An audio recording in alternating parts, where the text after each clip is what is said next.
The Oklahoma drill these days for Oklahoma, it's all about putting up yards, putting up points, putting up wins. Remember, all this offseason turnover for the Matt, but the transition, there really haven't been too many issues for Baker Mayfield and company. No, he's been fantastic. They lost a lot of guys last year. The running backs, Mixon, Pirine, D.D. Westbrook on the outside. Other guys have stepped up. CeeDee Lamb has stepped up. Mark Andrews came back from last year. The offensive line is one of the best in the country. But Baker Mayfield, guys, he's playing on a different level, and he's playing with total confidence. And the thing that I love about him and what makes this team different this year than last year was the fact that Baker Mayfield, he just has so much energy and passion on the sideline, and he's not only elevated his offensive side of the football, but I believe he's elevated the defensive side. You see him every single game, especially in Ohio State game. He's in the defensive guy's face. They're feeding off of him, so he's done a great job. And 10 touchdowns, no picks, and Oklahoma looks like the team to beat in the Big 12. Yeah, and, you mentioned the defense. I mean, Mike Stoops, their defensive coordinator, he's really simplified things this year to some degree. They're playing a little bit more of the 4 down rather than all 3 down, which they went to 2 years ago. This is more his background. And, I know we've only played a couple games of statistics, but, I mean, they're like in the top 15 defensively. They're not giving up the big plays. That's a huge difference for Oklahoma's defense this year. Yeah, and I think the relationship between Lincoln Riley and Mike Stoops was so important. With Bob Stoops stepping down the way that he did unexpectedly, a lot of people wondered if there could be some hurt feelings by Mike Stoops, who, of course, had been a head coach before coming over as a defensive coordinator. But these guys had such a great relationship prior to Bob stepping down, and with him stepping down, it really hasn't been a problem at all. And it's so important that communication between an offensive coordinator and a defensive coordinator, and then when he gets promoted like that, and that relationship has been very important and has eased that transition to what we see today. Real quick note on Baylor, really tough start for them, 0-3, some disappointing losses, but the fan base, they're really optimistic about the future with Matt Rule, and they're upbeat. Terrence Williams, a talented running back, had that significant shoulder injury in spring, required surgery. They hope to get him 20 to 25 carries today to try and lighten the load a little bit and keep Oklahoma's offense off the field. Let's hit some of our impact players. Let's begin with the Nigerian Nightmare 2.0. They call him Obo because his name is difficult to pronounce. The opposition just knows him as the guy who wears number 31. There he is. Agbania Okoronkwo. 19 tackles on the season, 6.5 tackles for loss, 3.5 sacks, and just so much energy, so difficult to defend a person like him. He was third on the team last year in tackles, decided not to go to the NFL, much like Baker Mayfield, really saw an opportunity to come back, potentially not just win a Big 12 championship, but to get back into the playoffs for this Oklahoma team, maybe win a national championship. Coach, what can you not teach? Speed. Speed! You know who's got it? Chris Platt. Chris Platt, and Matt Rule, the head coach of Baylor, he knows he's going to have to score points, obviously, to have a chance to win this game. It's going to be tough. And the one guy that gives him the best chance to do that is Chris Platt. He's their wide receiver. He's the only player in the country right now with 3 catches of 60 yards this season. And he has 9 career touchdowns, 5 of them are over 40 yards. Big play receiver. He's also on the track and field team for Baylor. Let's show you 18-year-old freshman receiver CeeDee Lamb. There he is. He wears a black bracelet, Matt, on his left wrist. The words humble over hype are on it. So, Matt, I'll let you hype him up. Yeah, he is a humble kid. He's a hard worker. Second on the team this year with 12 catches, averaging about 18 yards per catch. And you talked about the wristband, and if you listen to the way the players talk about this kid, he's a true freshman. He's extremely young, but they say he plays like a junior or a senior. The way he blocks, he's physical. Some of the catches and plays he makes remind them of a senior, not a true freshman. So he is really talented. You talk about Sterling Shepard, D.D. Westbrook, the great list of Oklahoma receivers. Well, he's next in line, and he and Baker Mayfield have really developed a nice chemistry early in the season. All right, we're closing in on kickoff of that one in Waco. Let's stay in the Big 12 right now. Next. Rob, thank you so much. You have to get to Waco because the kids are ready. The Baylor line, there they go, here at McLean Stadium in Waco, Texas, to kick off the Big 12 season for number 3 Oklahoma against the Baylor Bears. They are ready, and so are we. Hello there, everybody. Justin Kutcher alongside Petros Papadakis and Mark Helfrich. And, Coach, let's start with you. Oklahoma, they're riding a 13-game winning streak, the longest in college football. They have a quarterback in Baker Mayfield, who I know it's early, but he's already a Heisman frontrunner. What do you see when you watch Baker Mayfield? Confidence. It's one word. This guy oozes confidence. Sometimes it's pregame, as we just saw, or postgame, or Twitter, or with a flag. But the guy can bring it. Video game stats, when you look at it, he started his career well, and it's only gotten better. So far in his career, 29 starts at OU, 29 games with a touchdown pass. Baylor has to have every phase involved to stop him today.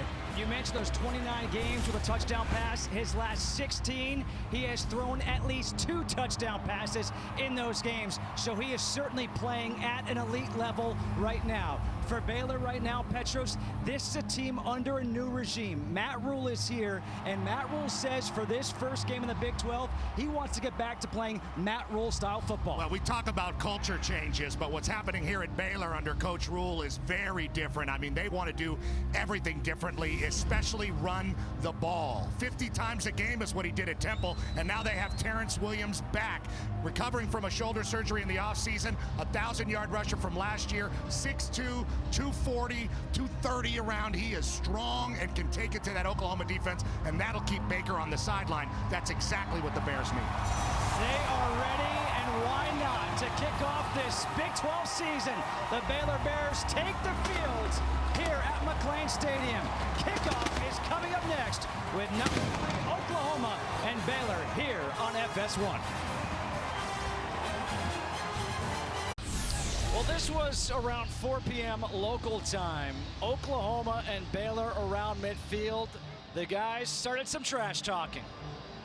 And then a couple of hours later, the trash talking turns to rampage. The drill for Baylor, get some of that aggression out. Take it out early. Get ready for this Big 12 opener. And here they are, the Baylor Bears, coming into this game 0-3. 94 degrees as we get set to kick off. 35% humidity. Oklahoma coming in 3-0, number 3 in the country. Guys, how about the keys to the game today, sponsored by Ford? Well, for OU, it's focus on today. We've already seen a couple teams, FSU going down. Focus on right now. It's not Bedlam. It's not the college football playoff. It's not anything else but beating the Baylor Bears down in, down out. And this is a Big 12 matchup. It's different. These teams know each other. Baylor has an opportunity to find their identity at home in a packed house. We talked about Terrence Williams running the ball. That's exactly what they want to do, be more physical.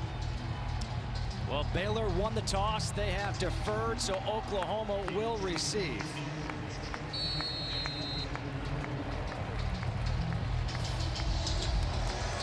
Drew Galitz will kick off. Back team is Jeff Badet. And we are underway here at McLean Stadium. Badet from the 1. Badet has a hole. Down the sideline, Badet all the way down inside the 30.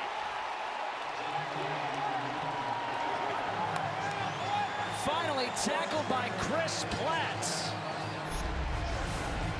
Well, just a great job scheme-wise here by OU on special teams. Baylor just gets one guy right there out of his lane, and Badet's world-class speed can't quite beat the kicker to go all the way. And Platt, another world-class sprinter, gets him down.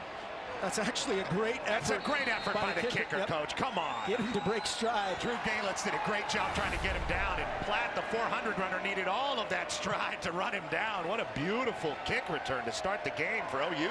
A 70-yard return for Jeff Badet gives great starting field position for Baker Mayfield. On first down, the handoff to Abdul Adams up the middle, and Adams up the 24-yard line, picks up 5. This is not the start that Baylor wanted to give Baker Mayfield in this offense for Oklahoma, this short field. And one play, that's one zone blitz from defensive coordinator Phil Snow of Baylor. We asked him how much they pressure Mayfield. It started on play 1. Second down and 5. Mayfield pumps one way, pressured, and he throws this one away.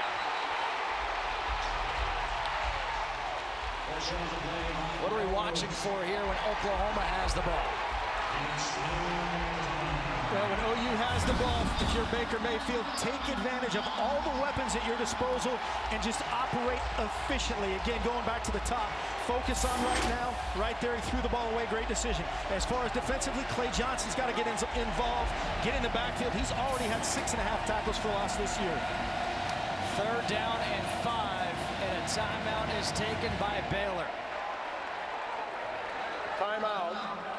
So Baylor. already, That's that the was a first of big the stop half. there on second down and 5, setting up third down. And this was a key talking point with both head coach Matt Rule and defensive coordinator Phil Snow. Third down, can they get them off the field? And first and second down on both sides of the ball obviously predicate what third down is. And Phil Snow was saying to us, the coordinator, that they don't get in a lot of third and longs. That's just not Oklahoma's nature because they're so good. This is a pretty manageable situation for both the offense and the defense, coach. Definitely, and they got away with one on that first play. That could have been cut back one more gap over. We'll probably take a look at that, or OU will come back to that later. If he cuts that back one more step, he's gone on the first play from scrimmage. We just saw Matt Rule in his first year as the head coach for Baylor. There's Lincoln Riley, just 34 years old as the first-year head coach for Oklahoma. Third down and 5 from the 24 of Baylor.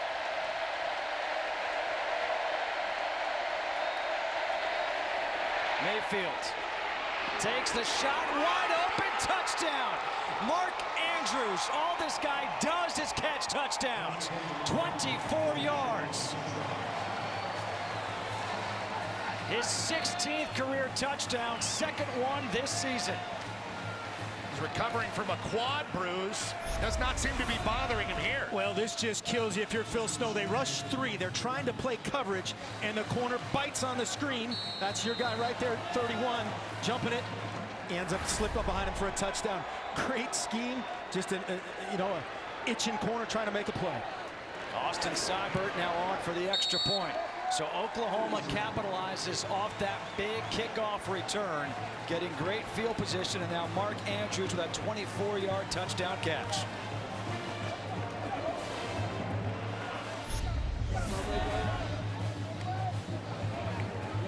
Harrison hands the defensive back there.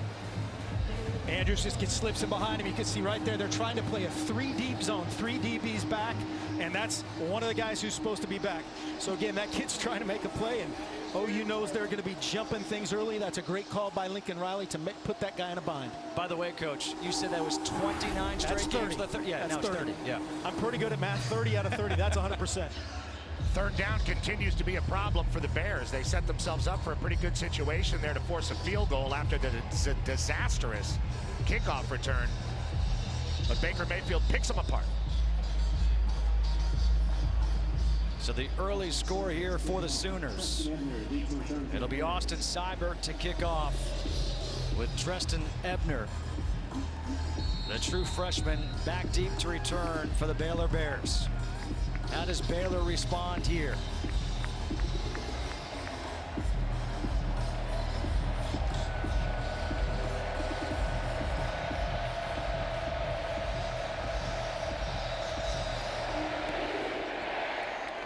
Well, Ebner won't get a chance to return this one. As Baylor takes over, what are we watching for when Baylor has the ball? Well, they got to balance it out on offense. We talked about them wanting to run the ball. Terrence Williams is going to play a lot. They're going to start John Lovett, probably number 7. Zach Smith, the quarterback, has just got to be a little bit more patient. He's been making better decisions, starting to direct guys around. They just have to find their balance and be calm, which is not going to be easy to do after the start that Oklahoma just had. They have momentum. There's Emmanuel Beal. This Oklahoma defense is a lot more together, according to defensive coordinator Mike Stoops, than they were last year. They can kill this Baylor confidence early and make them really doubt themselves at home. It is Lovett in the backfield with Zach Smith starting his second game of the year. On first down, a pass that is dropped and then picked back up by Tony Nicholson. And that's the kind of routine play Baylor has to make to stay in this game. They had a great matchup. That guy was in space, 3-on-2 on the perimeter, and just can't finish the deal. That's a great job by Zach Smith doing exactly what you talked about, Petros. Second down and 10. Denzel Mims breaks the tackle along the sideline and is marked out at the 33-yard line. Gets 8, sets a 3rd and 2. Emmanuel Beal, the team's leading tackler, gets his first. They executed it that time. Yeah, it wasn't as clean on the perimeter. It'll be interesting to see Baylor snap that ball with about 14, 15 seconds on the play clock.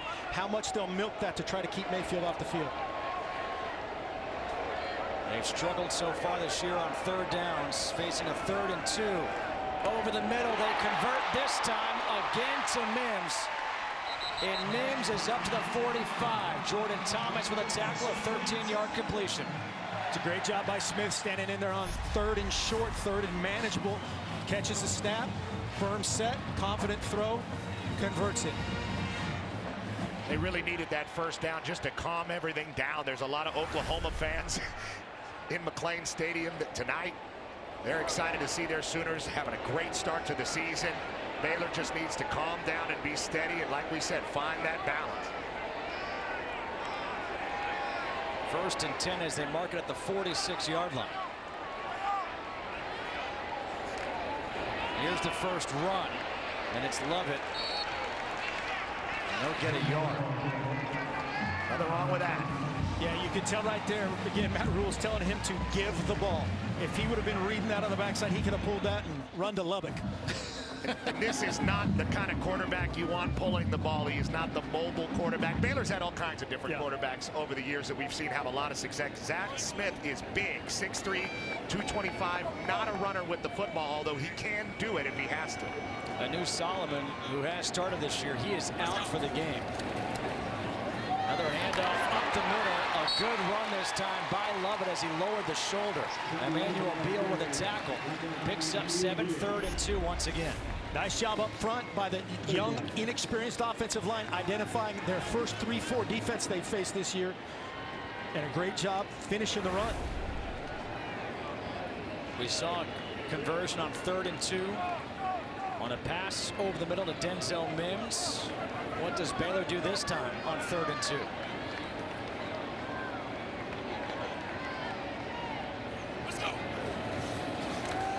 Swing it out to Lovett. Lovett trying to drive. Forward progress. It looks like he's going to be right out the line, and he does get the first down. Stephen Parker tried to stand him up, but he couldn't do it. Now this is the kind of start that Matt Rule wants to see from his team. They have the guy open. Lovett catches the ball on the swing pass. Very simple stuff, and just drives and walks it past 3 Sooner defenders, Stephen Parker in particular, and gets the first down. That's part of what he's trying to see from this team. That's why they do the rampage drill before the game. Some call it the Oklahoma drill. Nicholson goes in motion. Handoff once again. And Lovett tried to change directions. Nowhere to go. Is going to lose a yard. Marquez Overton gets the tackle. How about the fact that we're just seeing this Baylor team move so much slower, actually taking time off the play clock? Yeah, very methodical. You know, we talked to him yesterday. They don't want that ball in Six's hands too often. That's we saw how fast things happen. Right here, they're calling it from the sideline. The offensive coordinator, Jeff Dixon, can see the look and help out Zach Smith with the call, whether that's a run or pass protection. Play clock down to 6. Already the 8th play of the drive coming up. Pass, dangerous pass, nearly picked by Jordan Thomas. Pooh Strickland has got to block on the perimeter. Again, it's a numbers advantage down here to the bottom. It's going to be 2 Baylor Bears on 1 Oklahoma Sooner, and 1 wins. That's a great job by Justin Thomas. But if you're Pooh Strickland, we used to say back in the day, no block, no rock. 3rd and 12 coming up. After the completion to Denzel Mims, it was for a loss of 1.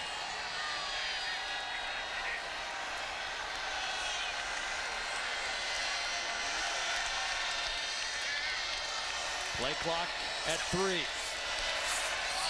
Smith, pressure coming, throws low as he got crunched. Curtis Bolton came in, able to lay some wood on him. There's exactly why you don't want to be in third and extra long. That's 3rd and 13, 3rd and 12. Very, very difficult situation for anybody, let alone Zach Smith. Drop back pass, that's not what he wants to do. And it comes down to the play that Jordan Thomas made, the play before, really making that an unmanageable situation for Zach Smith. Good patience by Oklahoma's defense and getting Baylor off the field. Baylor's been milking the clock. It looks like Coach Helfrich's Oregon team in the 4th quarter, just sitting over that ball. Drew Galitz on to punt. Jeff Padette back to receive. This takes an Oklahoma bounce. A nice job. Able to down that ball. But Baker Mayfield, we've seen him already in the field once. What did he do? He threw a touchdown. Baker Mayfield, a front runner for the Heisman. What will he do? His second chance on the field here at McLean Stadium. Jim Grove, the head coach last year here for Baylor, honored here in the 1st quarter. The interim head coach led his team to a bowl game when they beat Boise State 31-12 in the Cactus Bowl.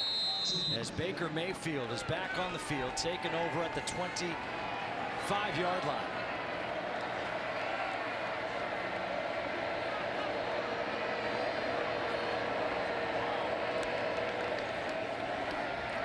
Play action on 1st down, pressure coming.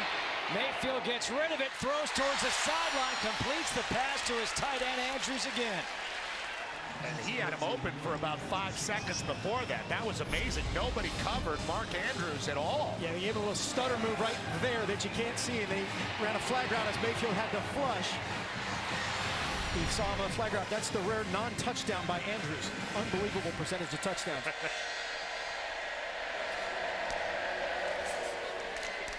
On 1st down, it's kept here by Mayfield, and Mayfield takes a hit.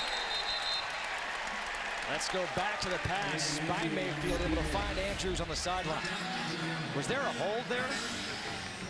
Certainly could have been. Looked like Drew Samia had a little jersey, and that's just a great spot and a great catch by Andrews to concentrate over the outstretched hand of that Baylor defender.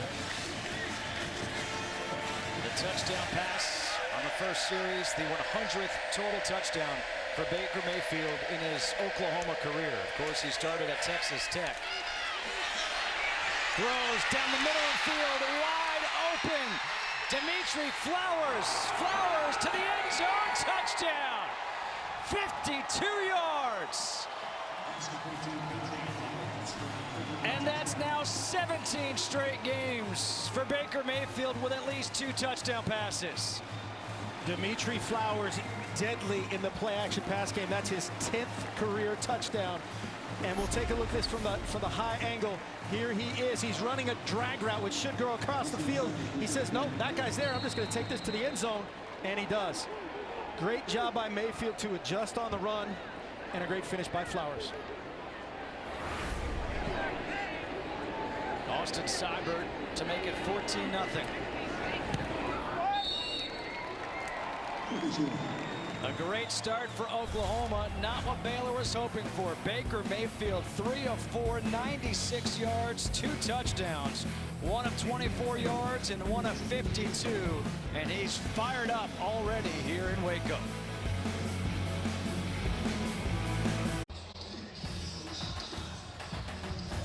FS1 College Football is sponsored by Subway. Don't miss out on the autumn carved turkey. You'll never forgive yourself. And by Mazda, driving matters.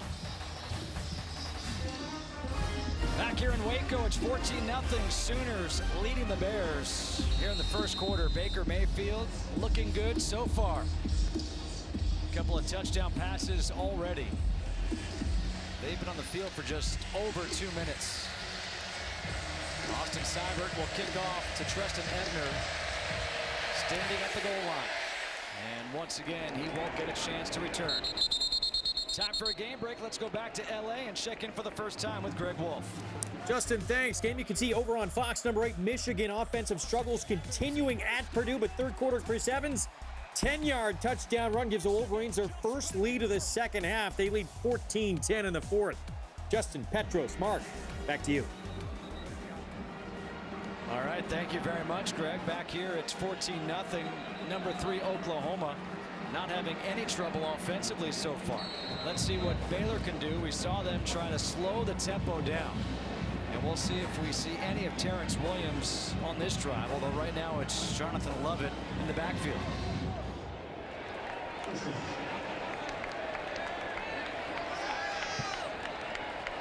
Smith on first down. Smith dumps it off.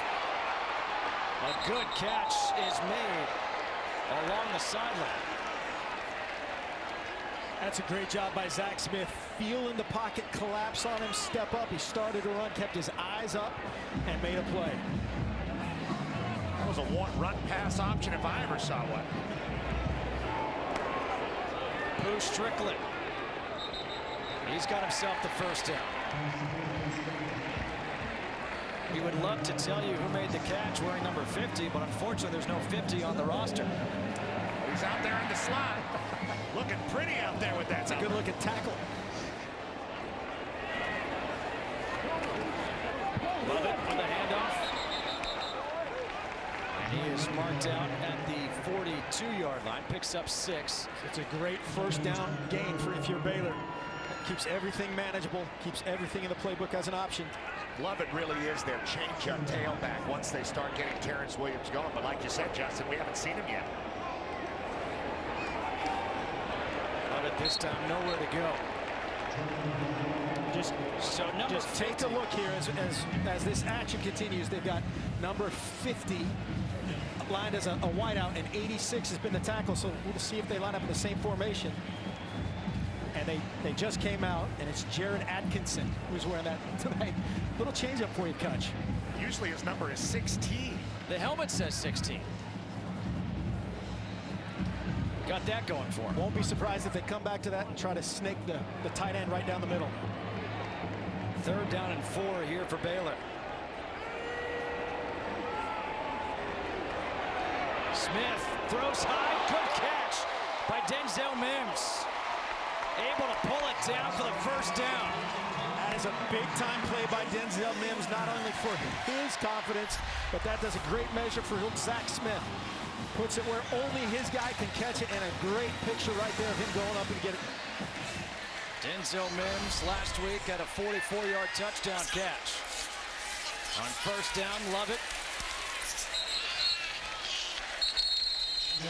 Tackled by Caleb Kelly, gets 3 yards. And that was the first time that we saw Baylor get a big first down on the 3rd down conversion, and they did not milk the clock. They came and snapped it right away and tried to catch the Sooners off guard with a run, and now we have a Baylor Bear down. It's the left tackle, Maurice Porter. Able to stand up, and he's going to try to walk off under his own power. We'll take a timeout here from Waco. Mo Porter was able to walk off the field. The left tackle, 6'6", 310-pound senior from Missouri City, Texas. He has gone underneath the tents on the sideline to be checked out. Josh Malin has checked in for him. A handoff. Lovett trying to cut it back. And with that cutback, able to get 4 yards. Kenneth Murray. We take a look at the previous play. This right here may have been something missed by Zach Smith. Here's the guy we've been looking at, the eligible tackle. He runs a little arrow route with blocking up top. That's just like a bubble screen. So if Zach Smith can identify that, big yards. Really good play by Caleb Kelly, getting a hand on Jonathan Lovett. And that brings up 4th down. And they're going to go for it here from the 34-yard line. Makes a lot of sense, right? Little wind, kind of in that dead zone. And they bring in the right tackle, Patrick Lawrence, for Rob Sowlin, number 86, that eligible tight end, who was playing the tackle position. Exactly. Coach Rule's really mixing it up. He's an old O-lineman. Got to get those guys involved. 4th and 4. Smith throws, completes the pass. Nicholson. And Baylor converts on 4th down. That's just a great job by both Zach Smith and the front picking up that pressure. The looper comes late right there. And that's Okoronkwo bringing it on Zach Smith. He stands in there, completes the shallow route for a huge completion. Tony Nicholson is a guy they wanted to get more involved in the game. They needed to get him going early out of the slot, and it looks like they're accomplishing that here in the first quarter.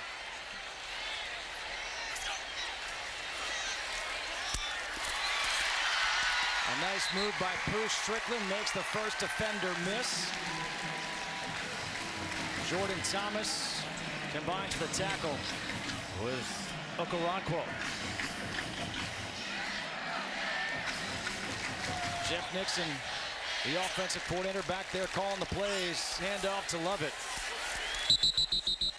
And Lovett will get a yard. Emmanuel Beal with a stop. 3rd and 2 coming up. Here comes Terrence Williams into the game. And a whole crew now. First time this season, Terrence Williams is on the field for Baylor. Had off-season shoulder surgery. 1,048 yards last year. He's been anxious to get in games. Wanted to play last week against Duke. Couldn't make it happen. They don't go to him. They swing it out wide, and it's read perfectly. Parnell Motley. All over Chris Platt. A loss of 1. These aggressive corners have really helped the Sooners early, Coach. Yeah, that's a great job by Motley. He's turned into their best cover guy, according to their staff. And right there, a physical job of really running through R.J. Sneed. These receivers on the perimeter got to help each other out. There's, again, great numbers. That's a good decision by Zach Smith. It's a 2-on-1. They've got to win those matchups. It's going to be a 36-yard field goal attempt for Connor Martin. But first, a timeout taken here by Baylor. Second timeout of the half taken here by the Bears. Their second of the half. Oklahoma leading 14-0. Baylor trying to get on the scoreboard. FS1 College Football is sponsored by Degree Deodorant. It won't let you down. And by Pizza Hut. Put every dollar you spend toward unlimited pizza points with Pizza Hut's Hut Rewards. Special thanks to the equipment guys from Baylor for letting us in the locker room. As the Baylor Bears are now looking to attempt a 36-yard field goal for Connor Martin. 2 for 2 on the season, trying to get Baylor on the scoreboard.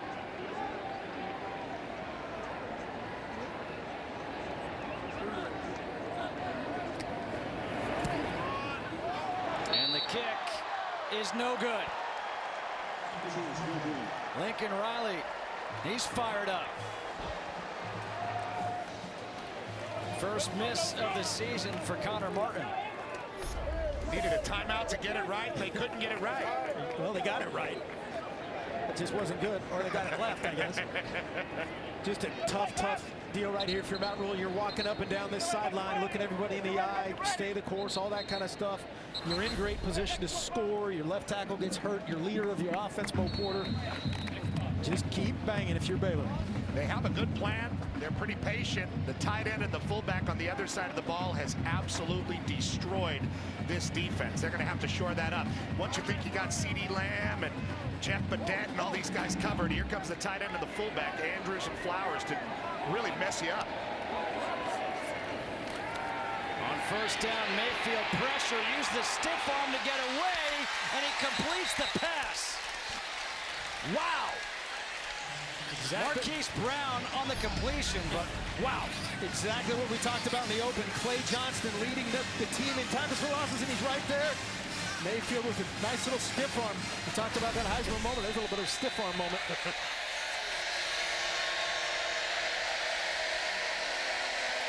It goes for just 3 yards, but that was impressive. And now flags are thrown. Baylor's got 12 guys on the field. They tried. That's one way to stop them. Illegal substitution on the defense. 12 players in formation. 5-yard penalty. Remains second down. Phil Stowe's a smart defensive coordinator. He's trying to stop with base and nickel defense simultaneously. Great talking with Coach Snow yesterday. He's very fired up to be here, very excited about Coach Rule and the rebuild that's going to take place here. A lot of teaching taking place here in Waco right now. Marcellus Sutton in the backfield takes the handoff. And he gets up to 30, and that is a first down. Lincoln Riley almost chuckled the other day when we asked about the tailbacks, and your fourth guy is 5'9", he's 192-pound junior Marcellus Sutton. A threat to go the distance every time he touches the ball.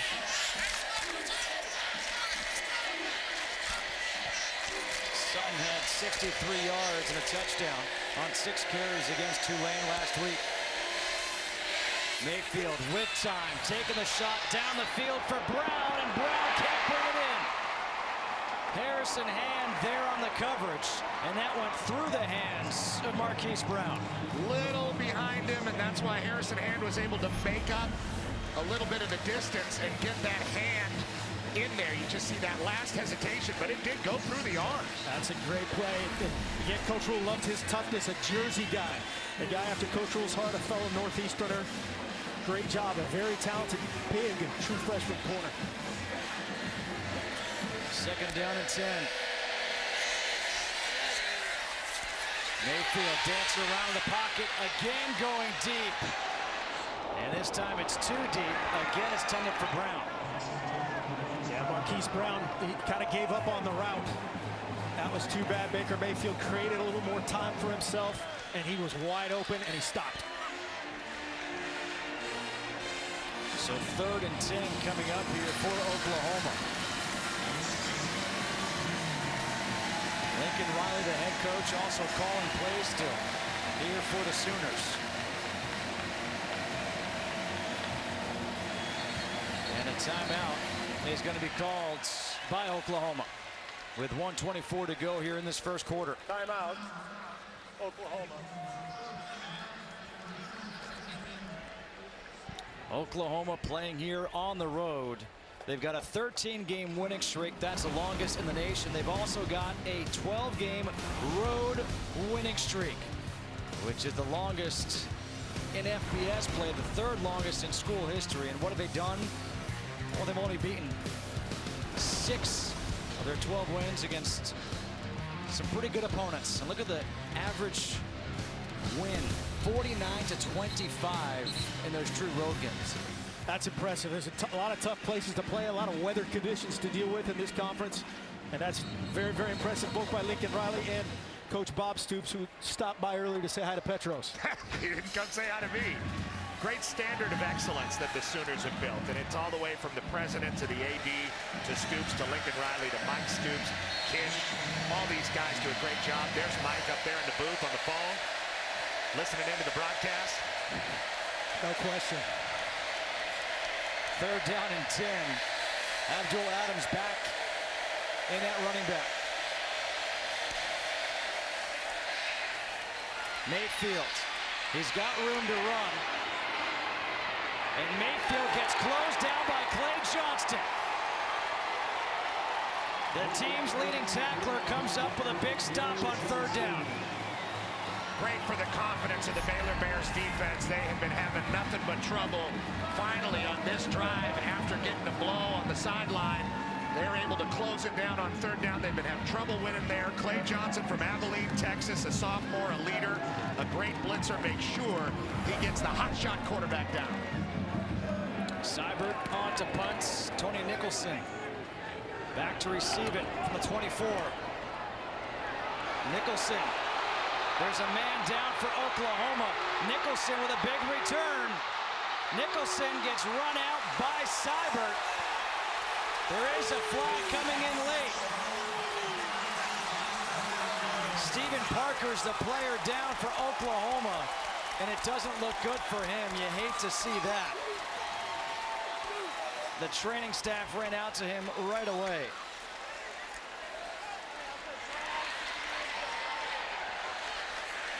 After the play was over, personal foul, late hit out of bounds, number 11 of the kicking team. That'll be half the distance to the goal. First down, Baylor. That's against Parnell Motley.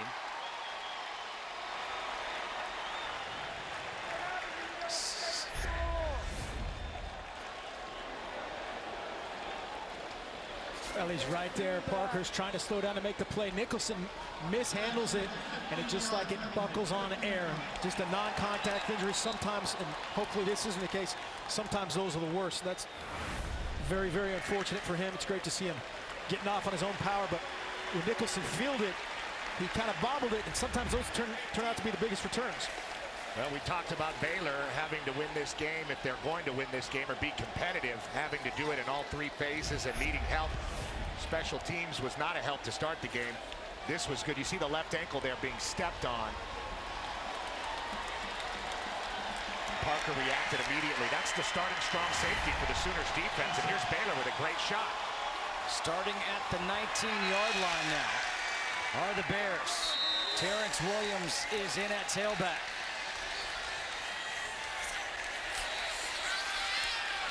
Smith stepping up over the middle. Touchdown! Denzel Mims.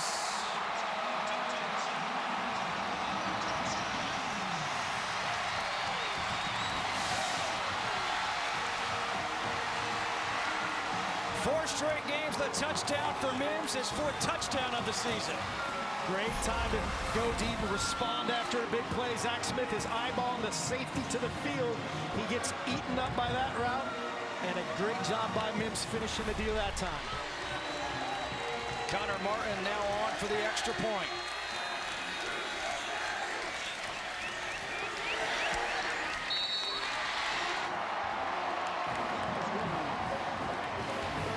It all started with a 42-yard punt return by Tony Nicholson. A dangerous return man, proved to be dangerous indeed. A penalty, set up great field position. The first play, a 19-yard strike to Mims, and we've got ourselves a 14-7 ball game. The student section here at McLean Stadium, they love what they just saw. Matt Rule, he did too. 14-7, Oklahoma leading Baylor with 25 seconds to go here in the opening quarter. Drew Galitz will kick off. Jeff Badette, who had the 70-yard return to open up this game. Back to receive for Oklahoma. And Badette from a yard deep has some trouble, and he gets tackled at the 1-yard line.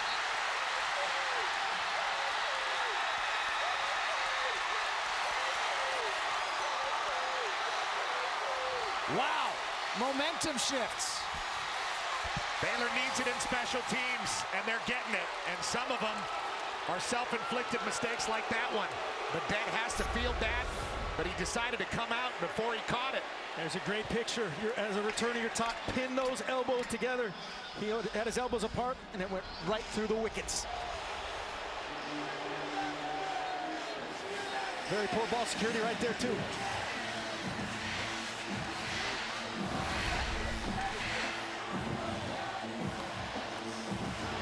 It'll be at the 1-yard line with 19 seconds to go. We just saw Baylor's defense come up big on third down. Now you wonder, can they come up big and not allow Baker Mayfield in this offense to get some breathing room? I wouldn't be surprised if they took a shot right here. On first down, it's Adams up the middle. Abdul Adams, watch out! Abdul Adams trying to go 99 yards, and he does!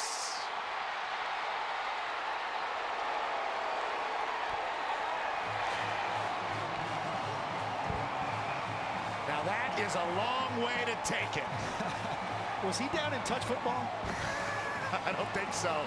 Right through the line of scrimmage, Baylor had everybody committed, and there was nobody in the back to get him. Once he broke those safeties, he was off to the races with the ability to finish the play with a lot of fast guys chasing him. Very impressive run by Abdul Adams, a sophomore out of Landover, Maryland. He was 10+ per carry against Tulane. I don't know what that does to the average, but it's good. It balloons it. Austin Seibert for the extra point. Well, Coach Helfrich, you said they were going to take a shot. I'm not sure you thought with his legs, maybe Absolutely. with the arm of Baker Mayfield. Now that, just as Petro said, it was just a great job of the front right there by OU mostly. The right guard, Drew Samia, opens the lane, and Abdul Adams does the rest. Just a great response, seesaw battle right here of momentum. And OU has the upper hand right now. Think about that. That's one of those back-breaking moments if you're Baylor. You have all the momentum. You've got them pinned down at the 1. You're thinking, okay, we've got it, we've got it. First play, 99 yards from scrimmage, touchdown.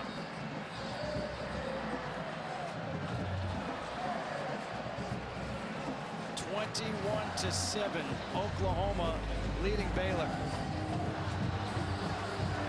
That 99-yard touchdown run is a new Oklahoma school record. Can't be any longer, right? Can't be any longer. 99 and a half. Can't break that one. Can't do the Tony Dorsett 107, right? Different stats in the NFL.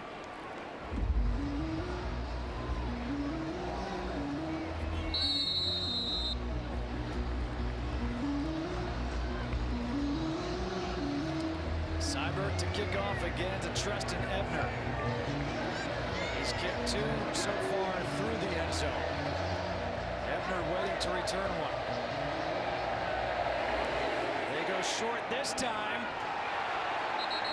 And the flag is thrown, unable to bring it in inbounds. Onside kick. How about that? That's just like Alabama in the national championship game a couple years ago. They clustered up, kind of checked out where they aligned, and tried to pooch in behind it. And that's 8 inches from being a brilliant call by Lincoln Riley. Jordan Thomas nearly came down with it. Free kick out of bounds on a kicking team.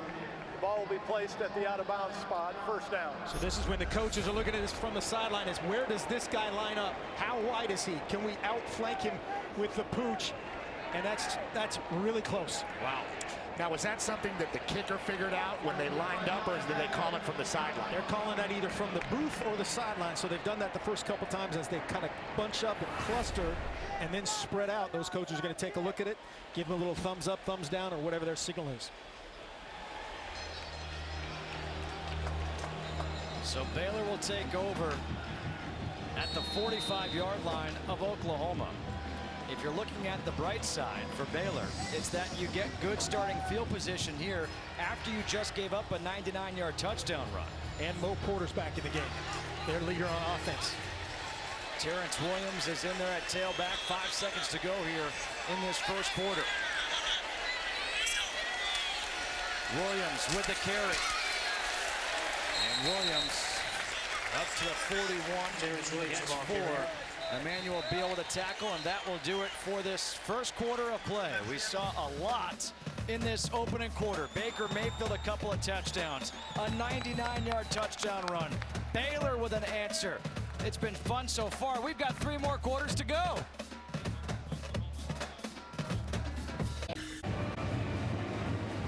(21-7), Oklahoma leading Baylor as we start the second quarter. Abdul Adams had that 99-yard touchdown run. We said it was the longest run in Oklahoma history. It was also the longest play from scrimmage in Oklahoma history. And you know what a 99-yard run does for your average? It helps. He's now averaging 54 yards per carry. Give it to him more. Williams gets the carry and picks up 2. You know, I'm surprised they waited this long to get Terrence Williams some carries. You know, here we are right at the beginning of the second quarter, and that's his second carry. I'd have thought that Coach Rule would have got him involved a little bit more to get the ball in his hand to feel it. He was really excited to see him play. He'd never seen him play live. He hasn't been able to practice with the shoulder injury. Some confusion for Oklahoma, and they give it to Williams up the middle, gets the first down. There was just, it seemed to be some late substitutions or maybe even some laziness of the guys getting on the field. Absolutely. They have to win. The referees have to let the defense identify and adjust their personnel, but they don't have to wait for them to substitute like that. A little bit of laziness is a good call. Again, urgency this early on. Second quarter is surprising that they're having that issue. This is Curtis Brown, who is down right now for Oklahoma, the junior. You saw the aggression in that Williams run, that last one. Just a real difference with this guy running the ball. Once he sees where he wants to go, you see it there. He commits and gets his head down and really punishes everybody trying to tackle him. Khalil Houghton took the worst of that from him. And he's just a different level of running back for the Baylor Bears with a lot of experience. It looked like Curtis Bolton got hit by his own man. And it may have been Kenneth Mann who got him. He has to hobble off the field.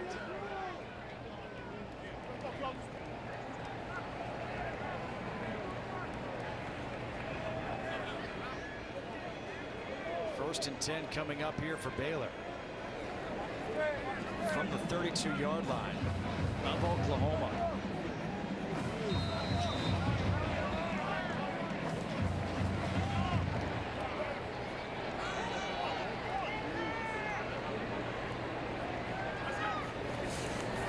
Smith, pressure coming from the blind side, able to escape.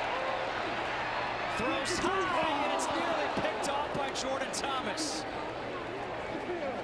That is a great job initially by Smith here of feeling the pocket collapse.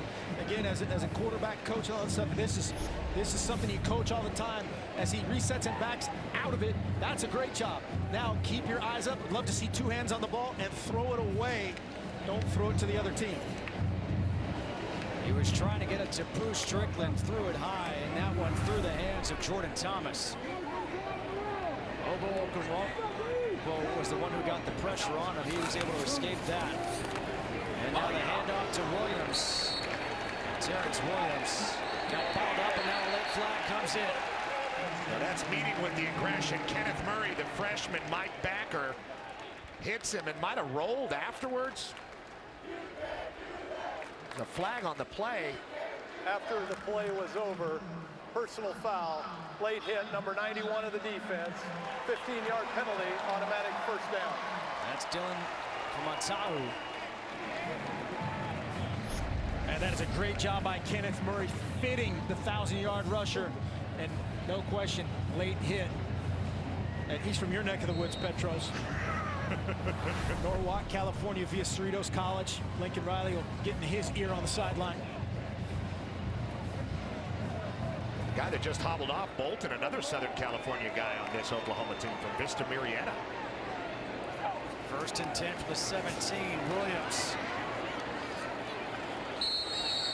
Will get a yard as Beal picks up his 5th tackle of this first half.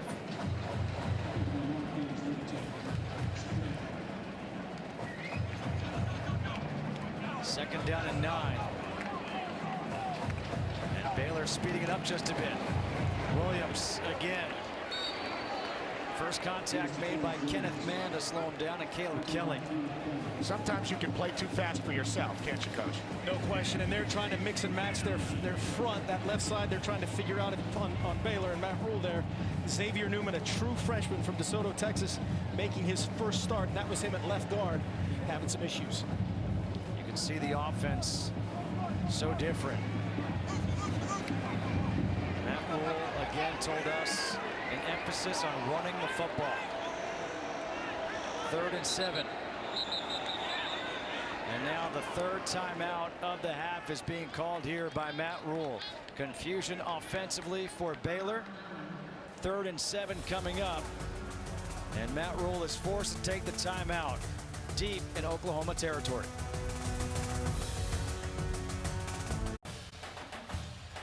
FS1 College Football is sponsored by Ford, going further so you can, and by Allstate, official protector of college football fans. Magnolia Market here in Waco, fans of Fixer Upper know exactly what that place is. Matt Rule called the timeout. 29 total plays, 20 of them coming in Oklahoma territory. Facing a 3rd and 7 from the 15-yard line. Pressure coming. Smith to the corner of the end zone. Incomplete. Mims could not get a foot down inbounds. Good idea. Mims reacted quickly to that back shoulder throw. Yeah, that's, again, a really good spot. If you're Zach Smith, that's almost everything you could do. Mims just has to sink his hips and be able to slow down a little more quickly. That's 6 inches from being right back in this thing. Maybe 2 feet. but optimistic. They might take a look at it. Maybe his left foot or toe was down when the ball hit his hands. Was it secure at that point? I'm not sure, but at least enough to look at it. Look at that left foot. Brad Van Vark is our referee. David Ames is our replay official. Did it come up before the ball showed up? It looked like it did. Yeah, I think he's just in the air as he truly controls it. There, he's off the ground. Yeah. It was 6 inches. That was close. Just on the wrong foot. Let's bring in Dean Blandino from LA right now and get Dean, your thoughts on this call here. This is close. They're looking at that back foot, the left foot. You have to establish when does he get control, and then where is that foot? Is it touching the ground? Looks like it's just After coming off the review, ground. This call the should ruling stand. on the field of an incomplete pass is confirmed. You are correct. Bingo, Dean. 1 for 1.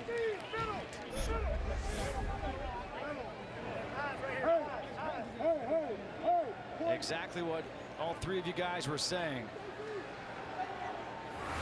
So close, but it doesn't count. Instead, it's a 32-yard field goal. It's set now for Connor Martin, who missed from 36 earlier. He missed from the opposite hash mark. All these kick situations, if you're Matt Rule, this could be a time to fake one. OU has to know that as well and constantly communicate that on defense.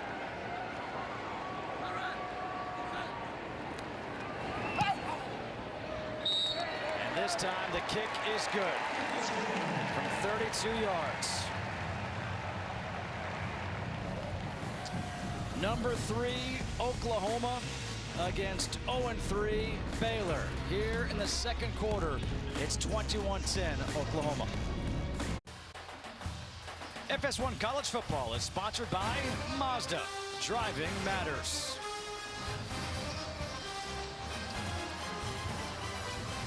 (21-10) Oklahoma leading Baylor, and Allstate is proud to be part of the team that comes together to do good by contributing to participating universities' general scholarship funds for each field goal and extra point kicked. To date, Allstate has contributed millions in scholarship funds.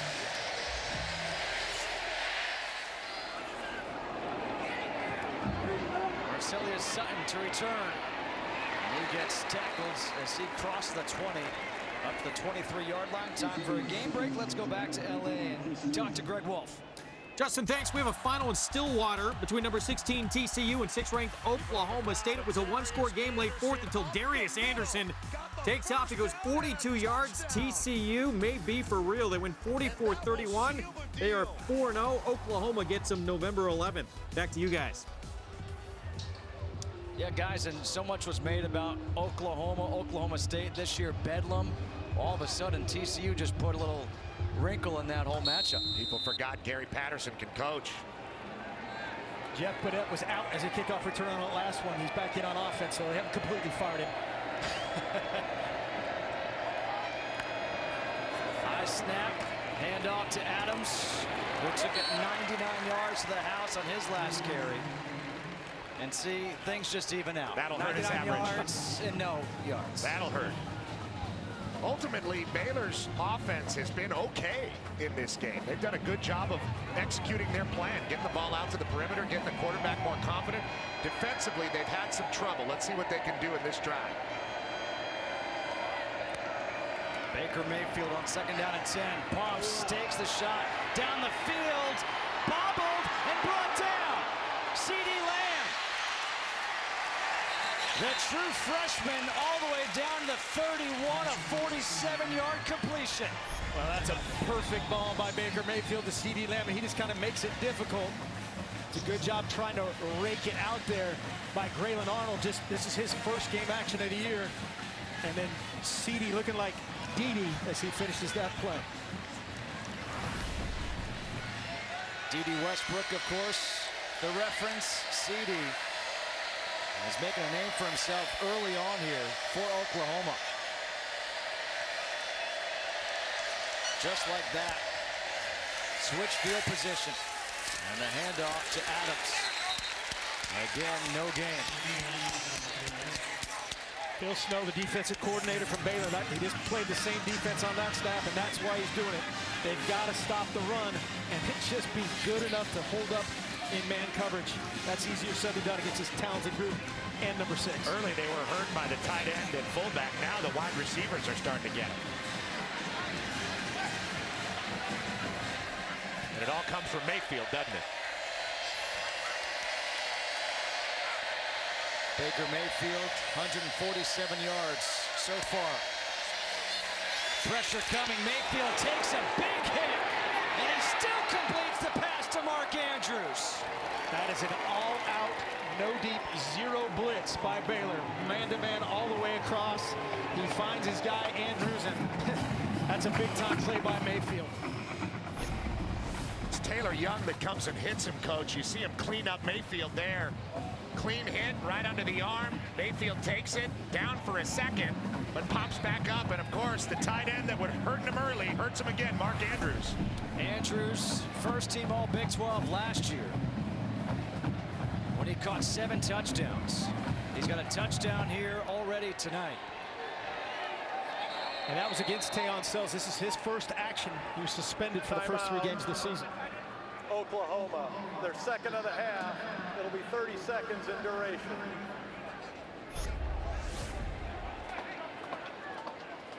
Just a zero blitz pressure, no safeties is what the zero means. A great clean hit, as you said, Petros. And there's the man-to-man matchup you have to win if you're Oklahoma. And if you're Teon Sells for Baylor, you got to rip that thing out. Mark Andrews, they do a great job with all these tight ends, H-back, Dimitri Flowers, Mark Andrews already with touchdowns tonight. They do a great job of getting them in matchups, and that's a great example right there.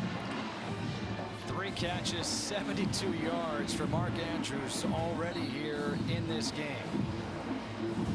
Mark Andrews, a guy who has type 1 diabetes, has to check his blood level every quarter.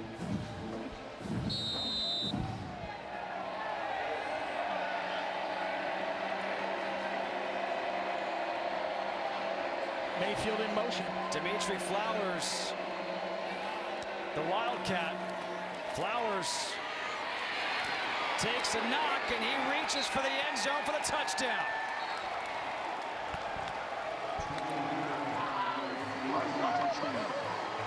We saw Dimitri Flowers earlier catch one for a touchdown. Now he runs one in for a touchdown from 3 yards out.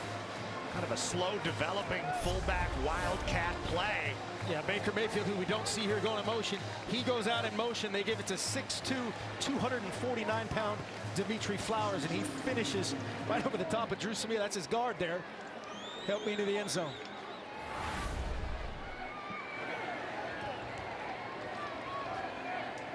Austin Seibert on for the extra point.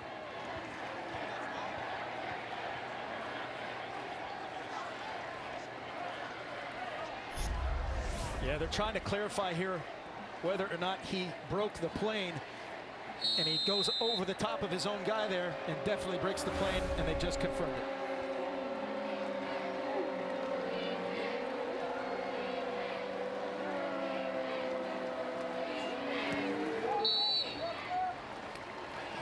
(28-10).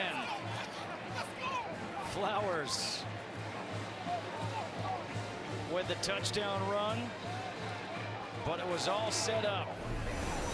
Baker Mayfield able to find CeeDee Lamb, little bobble, able to corral it, bring it down, and then after taking the hits, Mark Andrews and Dimitri Flowers in the Wildcat formation over the top of his guard. It's 28-10 Oklahoma here in the second quarter. 28-10, number 3 Oklahoma leading here in the second quarter. Baker Mayfield engineering another scoring drive. CeeDee Lamb, that 47-yard completion. 5 plays, 78 yards. Dimitri Flowers ran it in from 3 yards out. But that was the first drive that took over 2 minutes. Austin Seibert. No return here for Treston Ebner. Well, coming up next, college football continues here on FS1 as the 7th-ranked Washington Huskies battle Colorado. College football on FS1, where every game is everything. Guys, how about Oklahoma? Already 5 passes of 20-plus yards today. Personality of this quarterback. No question. He looks for the deep ball, and this defense sets that up. There's a lot of one-on-one matchups, and there's a lot of X's for Oklahoma that you would pick over the Baylor at this point in this program's development. The key also, Oklahoma, 2 third downs so far. They've had 2 third downs. That means you're doing a great job on 1st and 2nd down and staying out of 3rd down. That play clock is down to 3. They just do get it off. A nice cut move there by Nicholson. Stopping on a dime. Khalil Halton with a tackle, a pickup of 6. He just froze him right there in the slot.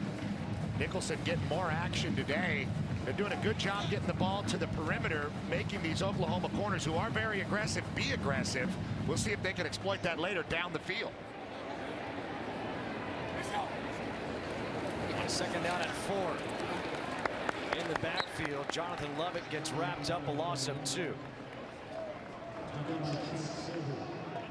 Devontae Lampkin returning today. Did not play against UTEP, and Tulane was in there.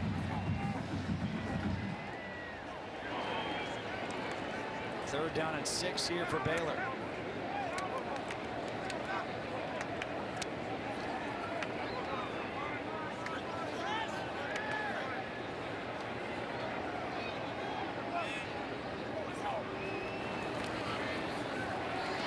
Smith airing it out down the sideline, completes the pass to Mims.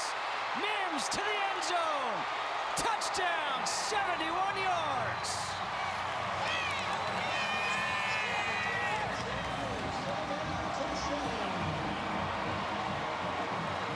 Great job all around here. First offensive coordinator Jeff Nixon freezing the play call, getting in the right deal, and finding their one-on-one matchup, which is speed on speed here. Mims against Thomas. Great job staying in bounds. So many guys you see fall out of bounds, and it's just a 30-yard gain.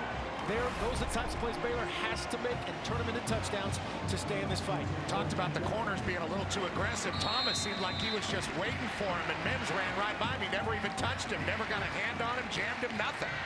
2nd touchdown of the game for Denzel Mims. Connor Martin on for the extra point.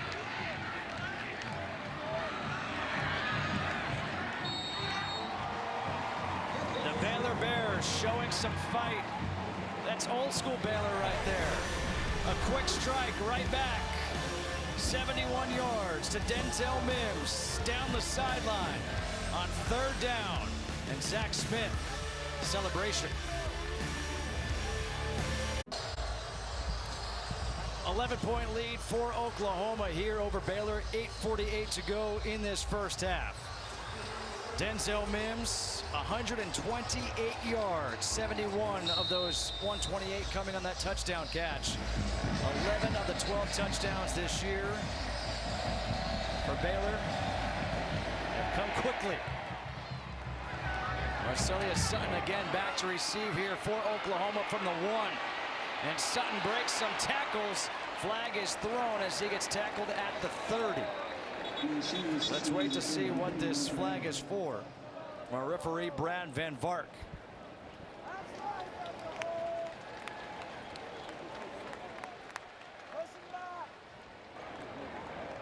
During the return, holding number 87 of the receiving team, 10 yards from the spot of the foul, 1st down. That's against Miles Tees as we go back to the touchdown pass to Denzel Mims. It's a great job by the whole offensive staff. They have a veteran offensive staff and very inexperienced guys up front. How do you do that? You call it from the sideline and find the matchup. It's man free. There's no help for that guy up top. Zach Smith puts it in a perfect location for Denzel Mims, and then he does the rest over the top of Jordan Thomas.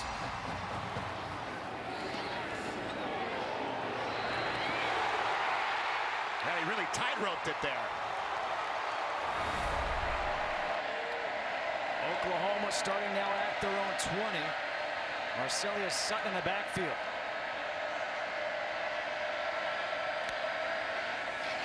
Handoff to Sutton up the middle. Clay Johnston meets him. A pickup of a couple yards.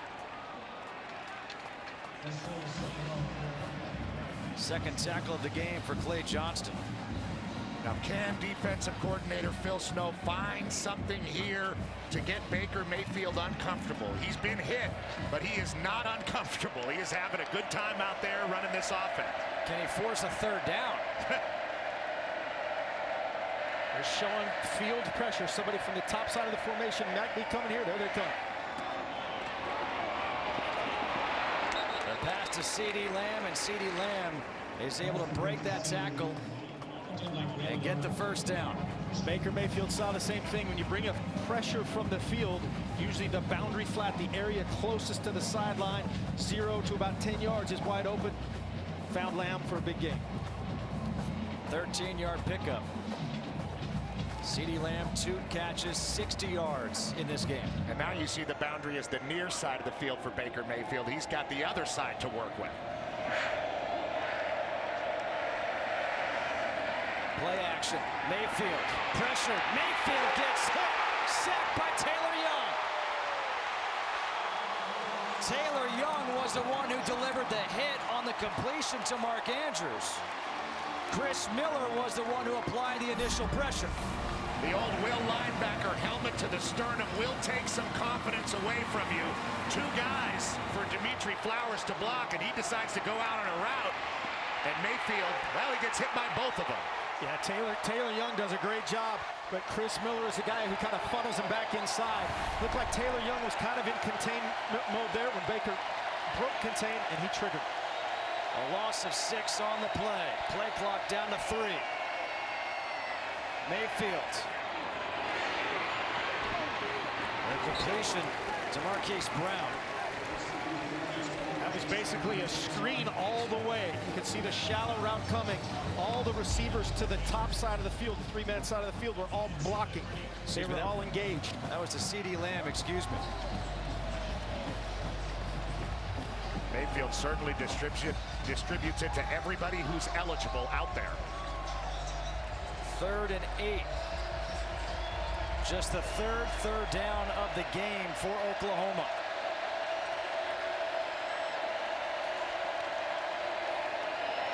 Handoff to Sutton, and Sutton gets stuffed. Clay Johnston, the first one there. Great answer by defensive coordinator Phil Snow and the Baylor Bears.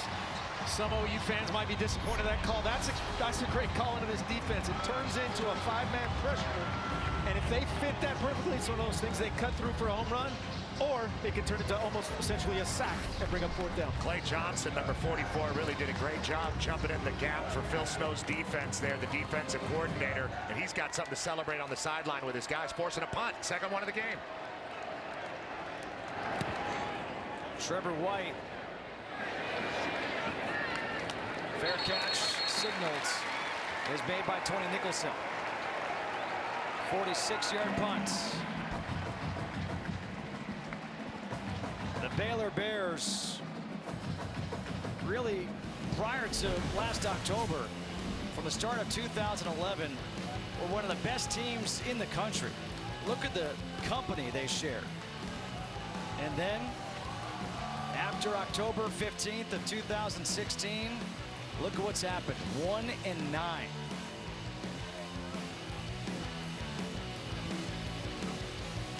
0-3 to start this year. Matt Rule, he said he felt like Baylor was going to allow him to do it right, to build this team and this program the right way. Williams on the carry. It's the reason why Rule wanted to come here to Baylor, because he knew, you know what, if we have a rough season, the administration, everybody, they're going to be patient with him. Yeah, I thought he was very honest and very real in his approach to this whole thing. This is a staff with 37 years of NFL experience or something like that. These guys know how to coach. It's going to take a while, totally different style. Little shovel pass to Nicholson. Nicholson trying to get to the edge. Stiff arm against Stephen Parker. Good to see Parker back in there. We talked to Coach about all the new players and all the teaching going on. 31 new players in this Baylor program this year. They'll sign 24 new ones, give or take, in the new class. So everybody's different here at Baylor. There's no doubt about it. 3rd and 5 coming up.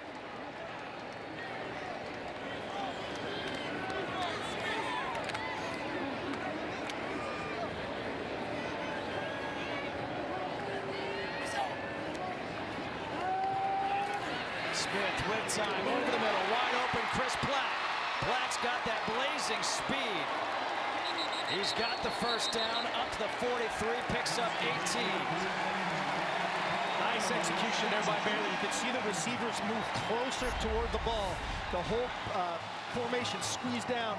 A lot of times that'll bring up shallow routes, shallow crossers. Zach Smith does a great job getting through his progression and finding the speedster Platt for a big conversion. What's your take on what you've seen so far from Zach Smith? He's done a great job. You look at his line right now, he's 14 of 17, 174 and 2, and in that 3 incompletions were 2 drops. So he's doing a really good job. I think they can still help him out with how they're matching up the run and the pass. Well, they run here with Terrence Williams.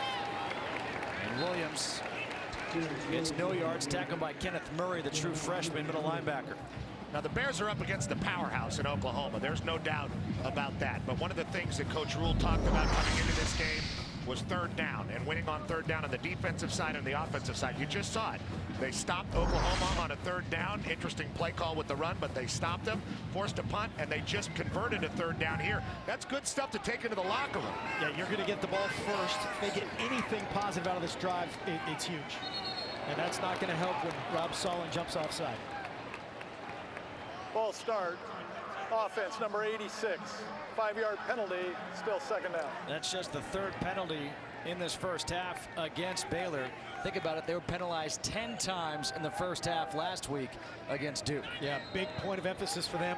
They went from 10 in the first half to 1 in the second half, but that one's costly there. It takes you out of 2nd and 10. 2nd and 15 is not where they want to operate. Nicholson in motion. Smith to Platt. Platt can't slip the tackle by Parnell Motley. I like Motley's physicality. That guy can cover. You love those corners that can cover and then find themselves in the backfield and get guys on the ground. We saw Jordan Thomas beat a little bit earlier in the game, but that is really one of the differences for Coach Mike Stoops' defense this year, the defensive coordinator for the Sooners. The corners have been much more consistent. Motley and Thomas have really helped them out, especially against Ohio State. They were huge in that game. Here's Coach Stoops, defensive coordinator. Motley had the pick 6 against Tulane. 177 yards on 3rd and 12. Pressure coming. Smith can't get rid of it. He gets sacked. Taken down by Kenneth Mann. His 2nd sack of the season, a loss of 7 on the play.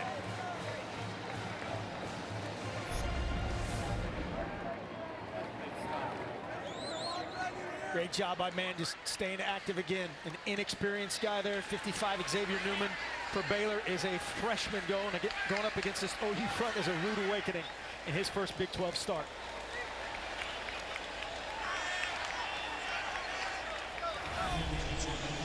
Drew Galitz on to punt. CD Lamb back to receive, standing around his own 25. And a flat.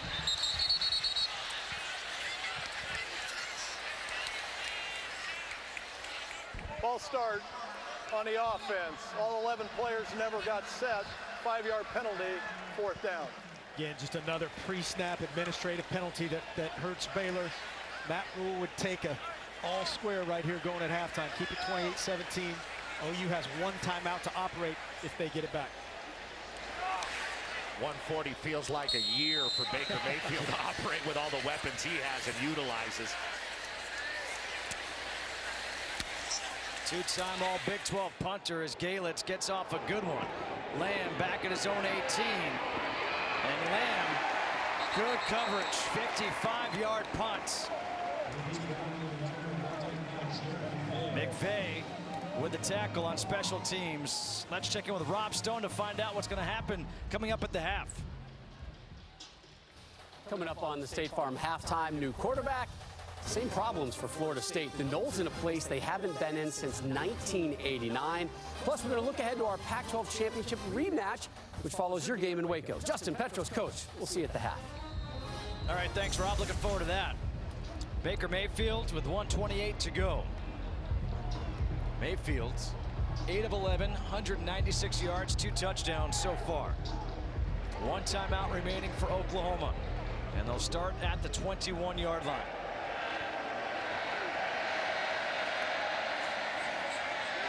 Mayfield is going to run on first down. And Mayfield finally gets taken down by Clay Johnston, but picks up the first down, gets 11 yards. He doesn't run the ball like a Heisman candidate quarterback who needs to stay healthy throughout the year. He puts moves on people, goes downfield. He's a lot thicker than I thought he was when we went down and saw him before the game. He looks a little bit like a running back, a little bit. Mayfield towards the sideline, and he completes that pass to Marquise Brown. Great operation there by Baker Mayfield. They were trying to get a double move on the safety right down the middle by Badet. That was covered. Went to his outlet up top, Marquise Brown, and got out of bounds. You almost get the sense watching Baker Mayfield right here that he relishes this right now. Getting the ball with 1:28 to go, it's like, all right, now it's my time.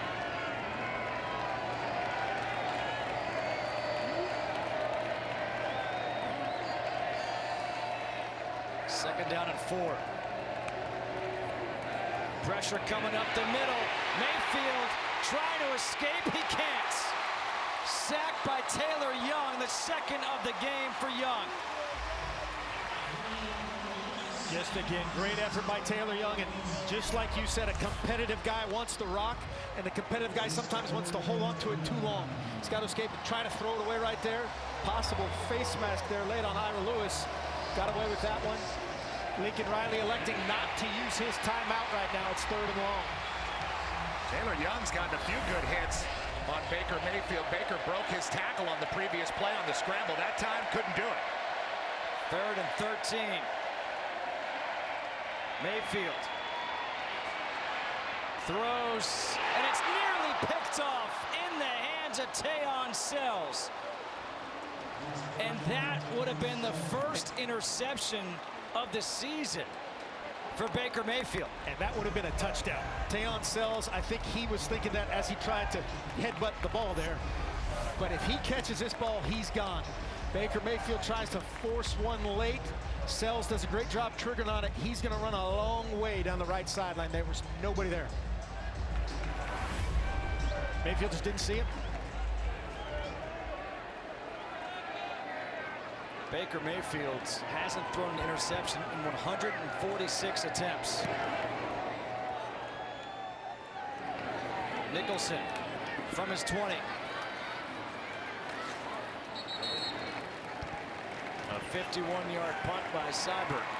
And that's going to do it here for the first half.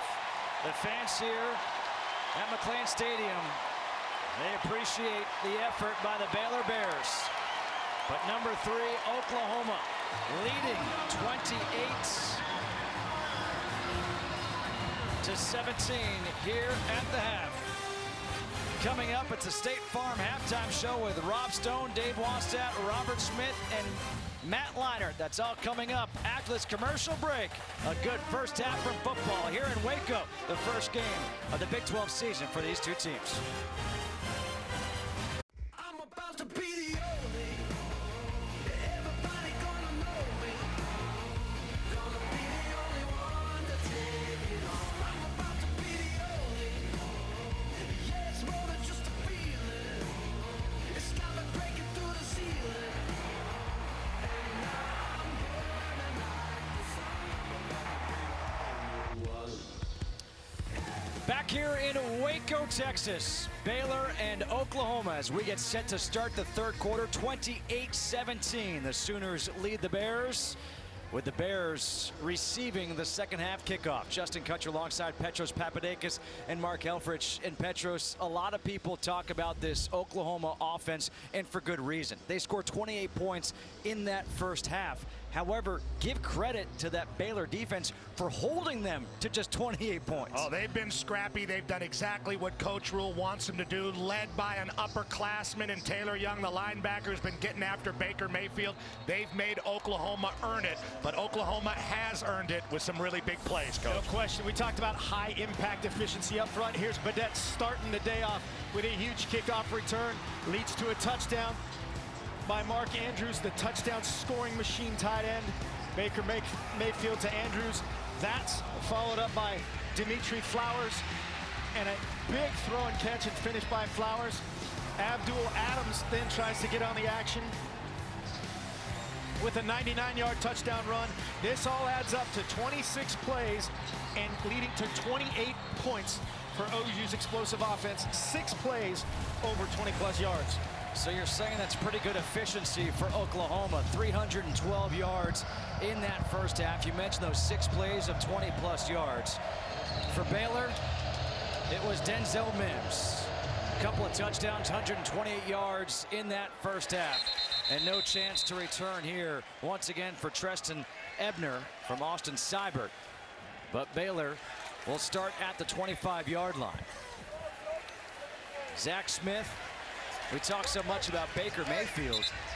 And Coach Helfrich, I asked you your thoughts on Zach Smith during that first half. He had just 3 incompletions in the first half. Yeah, he's doing a nice job, and again, credit him and credit this offensive staff for kind of figuring out who they are. Built into that high efficiency there, a couple fly sweep tosses, bubble screens, all that stuff to kind of get his confidence going and get this offense moving. Terrence Williams starts in the backfield here for Baylor to open up the third quarter. And he takes the handoff on first down, reaches forward, and he'll pick up 4 yards up to the 29. Caleb Kelly with the tackle. We're going to see what they give to Williams here in the second half. A little bit sparse with him early in the game. Didn't really start getting going until the second quarter. Coach Rule's going to have to depend on him later in this game. He is their most confident and proven running back. 9 carries, 23 yards on the game so far for Williams. Smith with time, taking a shot, has a man open, it's Platt. Platt can fly. Touchdown Baylor, 72 yards.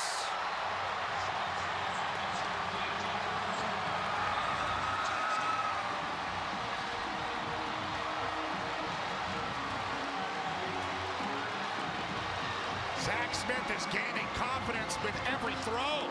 Yeah, just again, great scheme there. They had a bunch concept, 3 receivers close together. Oklahoma tries to match it with man coverage. One guy gets rubbed off, and it's a touchdown. Looks like the Bears going to go for 2 here early on in the second half.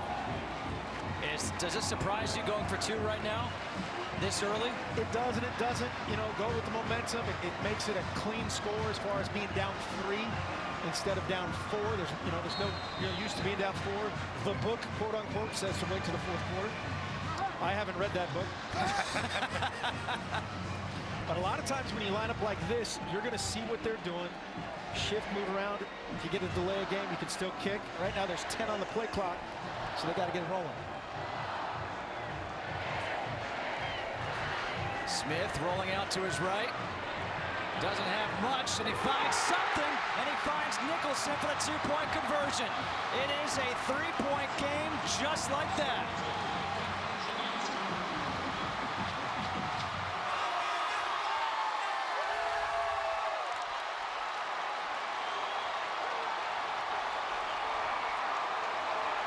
Dream start here for Zach Smith and Coach Rule, getting it rolling, getting the crowd back into it. Man free again. Oklahoma's playing a lot of man coverage, and you can't see it out there, but they mismatched the rub, essentially. That means Jordan Thomas was trying to switch off to get to Chris Platt, and he couldn't. Here's the route. He's hesitated. You can't see him do that. He should have just stayed on the outside receiver and kind of matched the route. And Chris Platt is too fast. Second time that Jordan Thomas has been beat deep. Once by Platt and once by Mims. And Nicholson has been very effective as the inside receiver. These three guys are getting it going, and Pooh Strickland too for Zach Smith. They're starting to find some confidence within that group, and that is a veteran group for this team. They don't have a lot of that for Coach Rule. Exactly. And Jordan Thomas, he's their most experienced guy. He's their most physical guy, and they took advantage of his aggressiveness. Chris Platt had touchdown catches of 73 and 79 yards last week against Duke. Goes for 72 here to open up the third quarter. Marcelius Sutton from a yard deep. He will try to return it. And Sutton with a good return. Finally gets run out of bounds at the 40-yard line by the kicker, Drew Galitz. That kid is impressive. Sutton, you can see why they like him. Again, 10+ yards per carry in the Tulane game. He kind of hesitation dribbles right there. It breaks through. That's just a great chair cut. That looked like Papadakis back in the day. Yeah, I didn't have that one. But I tell you what, I think his hesitation in the end zone kind of froze the Baylor kickoff team. They thought he was going to take a knee and not have to hit anybody. And then all of a sudden, here he comes. Well, here comes Baker Mayfield, who went over 200 yards in that opening half.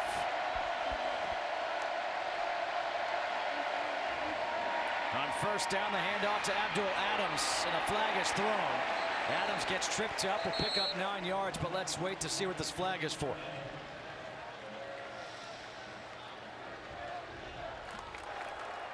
Holding offense, number 71.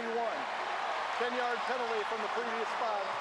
Replay first down. They got Bobby Evans, the redshirt sophomore, at a tackle. Yeah, he started 15 games straight. Allen High School in Texas, a premier program. Just gets his hands just outside. Somebody's got to account for Taylor Young. The guy's been making plays all over the field. So instead of a completion, a run of 9 yards, backs him up 10, first and 20. Handoff again. Maybe a yard. Taylor Young. He got held last time. Nobody held him this time. He makes the tackle. The Sooners, they were bundled up if they weren't going for a big play. Yeah, that's one of those stats defensive coordinators like to point to, but unfortunately they have 28 points out of those other ones. Really sound on that last play by their defense. Everybody was matched up, accounted for the quarterback, accounted for the deep ball. 2nd and 20. Dropping to 8. Mayfield, design quarterback run. Mayfield able to get outside and is chased out of bounds at the 43-yard line. The clock in his head is so slow. This guy is so poised out there. He's so calm, and he runs the football with such patience, but he does have a good burst of speed. He really does, and he's a lot stronger than you give him credit for. Like you said in pregame, he's at least 225. After a 13-yard run, they're facing 3rd and 7. Oklahoma 1 of 4 on 3rd down in this game.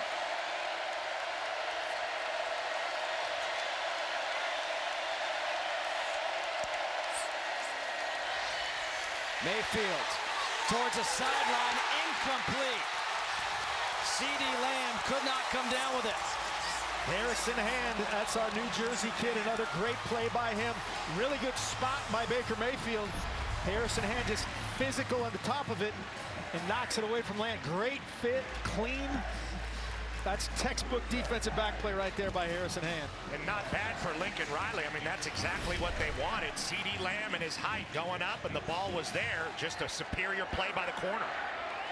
Tony Nicholson back deep. Austin Seibert to punt. A booming punt here. And this will go into the end zone. The Baylor Bears 0-3 on the season. Opening up Big 12 play against the 3rd-ranked team in the country, and they trail by just 3. The ALDS begins October 5th on FS1. FS1 College Football is sponsored by Mazda, Driving Matters, and by Cabela's. Get to your Cabela's for all your hunting, fishing, and camping needs. Cabela's, it's in your nature. They're rocking here at McLean Stadium. 3-point game, Oklahoma. How about this? As the third-ranked team in the last 10 years, 7 losses. Doesn't seem to make any sense. Baylor, 4 straight home wins against top 10 opponents. And it's a 3-point game here in the third quarter. Little shovel pass to Chris Platt with that speed. Platt, you can see him nearly about to break it now. Platt is down on the ground, clutching his leg. Elite 400 runner. Really has a stride that seems to kind of fly off the field, and he's trying to work out that leg, getting that stride going again. And he's a tough track guy. I love those tough track guys. Some guys are like Maseratis and they can't get hit, but he's a tough dude. Oklahoma does a great job of fitting every gap here. You can see all the white shirts running to chase him down. Hopefully that's just a little tweak and he's going to be fine. Great job running there. 14 Beal pacing him, not overrunning the play, letting him cut vertically, and a really good finish on the perimeter by Beal. The All-American, the 4x400 meter relay, trying to get loose along the sidelines. On 2nd and 9, a bobble by Smith. Broken play, just throws it away. Good heads-up play there by Zach Smith. Is that supposed to go to the running back? Well, it looks to me like they're telling him what to do. They're telling him pre-snap whether to throw the bubble screen or hand the ball off. He just bobbled this one, and if you're bobbling the exchange like this, which this was probably supposed to be a predetermined give, he kind of panics and throws it away. He could have thrown the bubble screen up top. They still had numbers. 3rd and 9.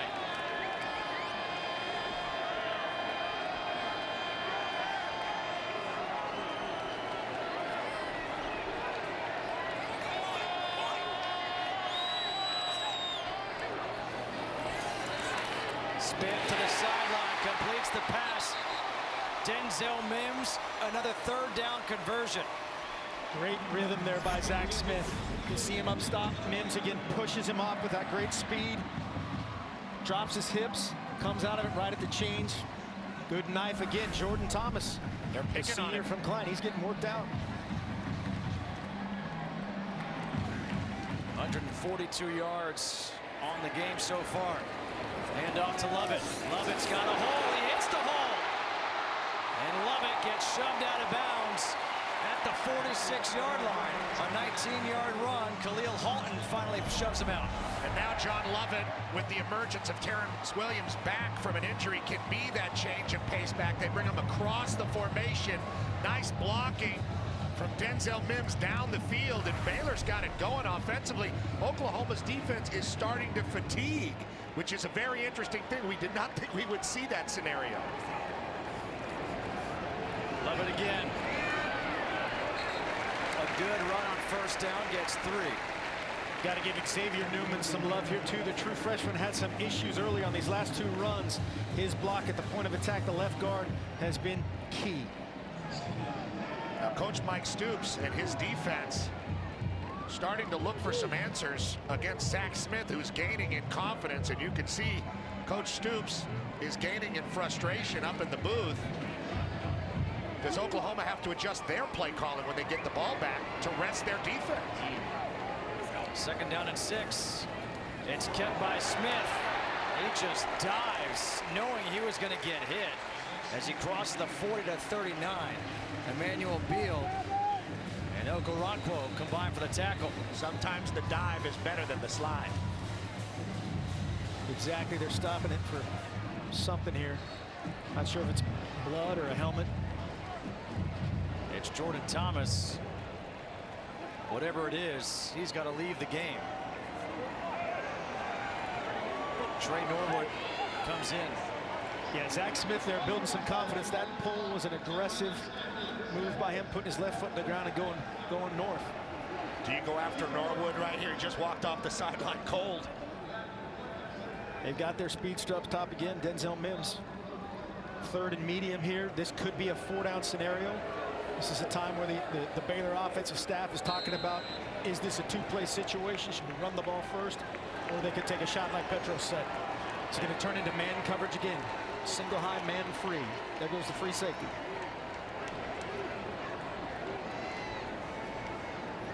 3rd and 3. Smith looking over to the sideline.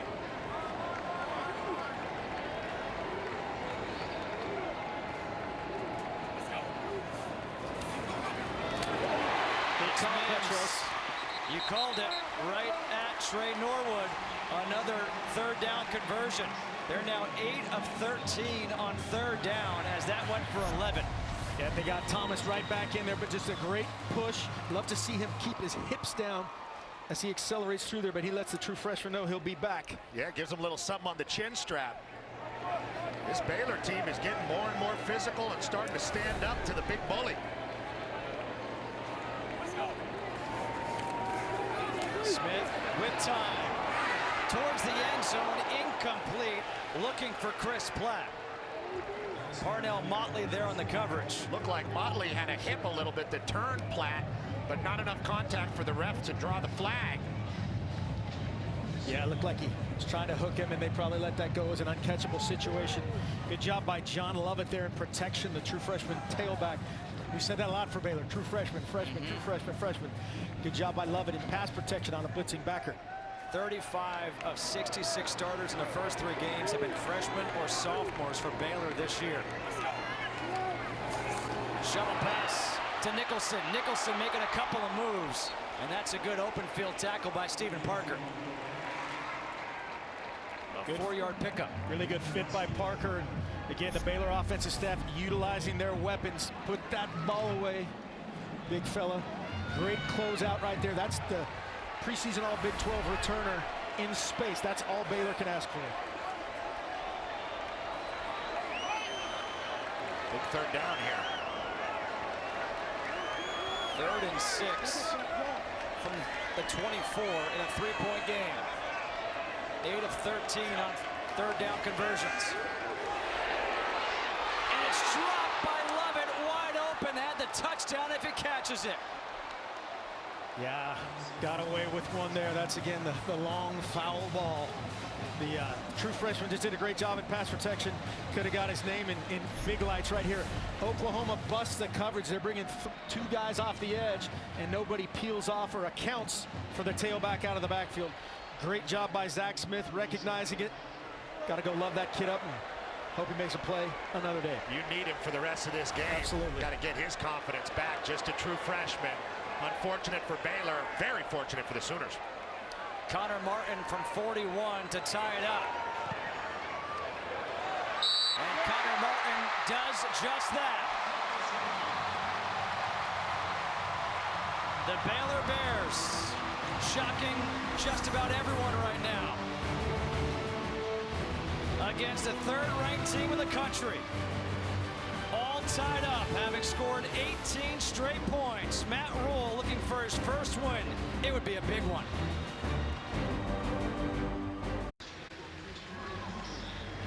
Do not adjust your TV screen. That score is correct. 28-28, Oklahoma and Baylor with 8:22 to go here in this 3rd quarter. Baker Mayfield itching to get back on the field. Drew Galitz to kick off here for the Bears. Marcelius Sutton back to return. Jeff Badet had that big return to open the game, but he bobbled one. Left his team at the 1. He has not been there to return since, and now Sutton, he will take in the end zone. Well, it's turning into quite the day and night here in the top 10 as we take a look at what has transpired so far today and tonight. Oklahoma State lost at home against TCU 37-31. Obviously what's going on right now here in Waco. And Washington, Colorado after us is going to be a lot of fun to watch. That's coming up later right here on FS1. I got to say, these conference games are different. And when people were saying, Oklahoma's going down to Baylor, Baylor lost to Liberty, they're done. Conference games are different. These teams know each other, not necessarily bad blood, but familiar blood, recruiting blood. And Coach Rhule has got his team ready to go. They could have wilted in the first quarter when they went down. They have not.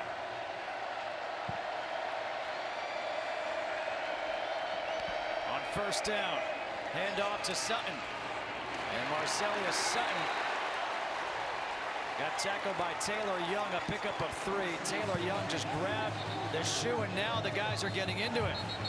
Things Kings are getting chippy. They've been chippy since pregame. They were chippy before the game. They were chippy last night on Instagram. They've been chippy for a while here, and it's starting to happen to where Baylor is making the more physical plays. Guys that are going down on the back of their jerseys and the back of their heads are Oklahoma guys. 2nd down and 7.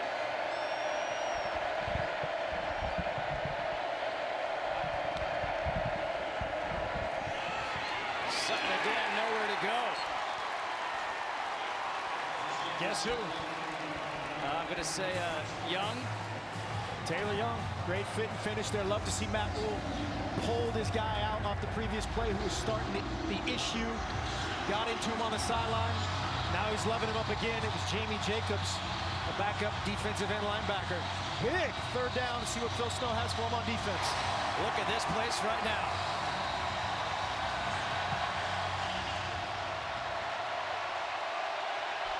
Abdul Adams in on 3rd and 7. It is Adams with a blocker. Adams slips a tackle, has the 1st down. Adams had that 99-yard touchdown run in the 1st half, and he picks up 13 on a big 3rd down. Run blitz on the wrong side, right? Well, that's a zone pressure. There's a lot of guys coming from the offensive left side, defensive right side, and Adams is perfectly fit with that zone play. Adams again. A nice tackle by Teon Sells. 8-yard run, though. Yeah, going back on that 3rd down, so many defensive coordinators dial up those pressures against the pass, and they forget that it is legal to run the ball on 3rd down. And a great kind of chess match there between Coach Riley and Phil Snow, the defensive coordinator for Baylor. 2nd down and 2 coming up. Don't forget, this is Lincoln Riley's first Big 12 game as a head coach as well.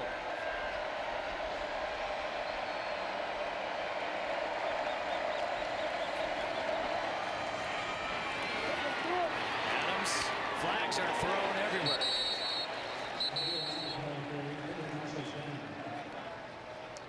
Right guard, Drew Samia was out there leading through. Yeah, he was just doing a great job finishing the guy. Holding offense number 75. That's a tough one. 10-yard penalty from the spot of the foul. Replay 2nd down. Watch him here. He just has his guy on skates. He's the right guard here for Oklahoma. Gets to the 2nd level. Initially, he has his hands inside of Chris Miller, but he just doesn't let him off. The Sooners matching some physicality here. That was a bit of a mismatch. That's 302 on 185. Now it's 2nd down and 6. Empty backfield here for Mayfield. Gets rid of it quickly to Adams. And Adams makes the catch and has enough for that 1st down. Braylon Arnold's with the tackle, but a pickup of 7. Abdul Adams here showing his versatility. Coach Riley told us earlier in the week he wasn't quite sure what all these guys could do. By my observation, Abdul Adams could do it all. Yeah. 125 yards on the ground, 99 of those coming on that touchdown run.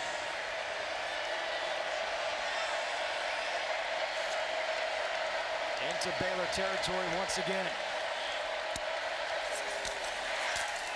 Mayfield completes the pass to Marquise Brown, and Brown loses the ball. Recovered by Baylor. Chris Miller recovers it.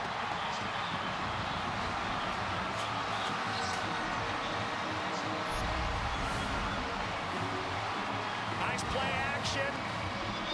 Wide open was Brown. He came back for the ball. Baylor just so active with their hands defensively. Let's look at that knee. That ball's out. Teon Sells forced the fumble, and Chris Miller recovered it.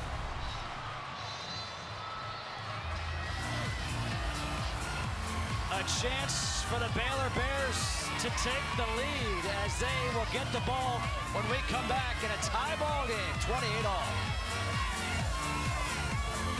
College football next Saturday starting at 4 Eastern on Fox.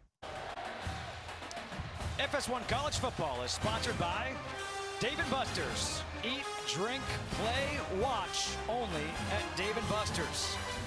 Right now, if you're at Dave & Buster's watching this game, you're watching a great one. 28-28, the Big 12 opener for number 3 Oklahoma and Baylor. On first down, the handoff is to Williams. And Williams will get a couple of yards. Looked like Lampkin creating a pile in there. Coach Mike Stoops very excited to have him back. Some big boys up there in the Oklahoma defensive front. They outweigh this Baylor offensive line by a lot. Second down and 8. The question is, what can Baylor do off that turnover? Williams made a stutter step. Inside zone, you'd love to see the tailback stay square, put his right foot in the ground and go north, just like we saw him do earlier. That's not his game, bouncing it outside like that. Facing a 3rd and 6. It's a big moment right now for Oklahoma, trying to pick up the offense in the turnover.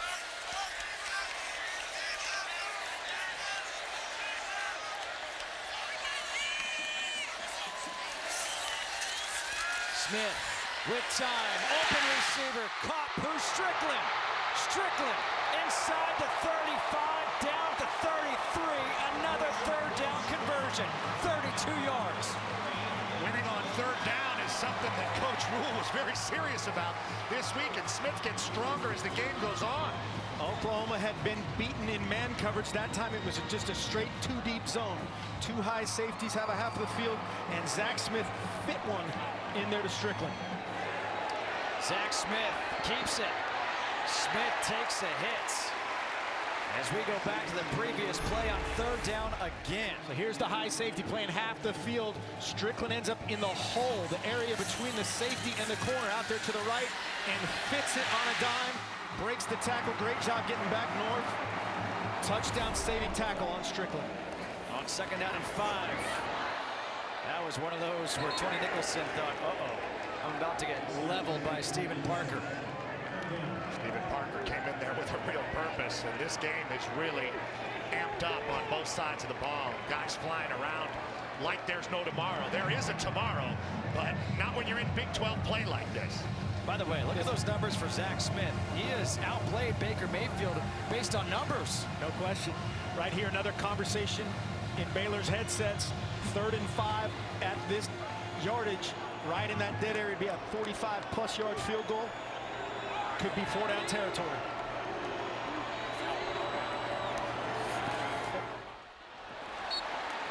Is that a lateral? They're going to say it's just a forward pass, incomplete.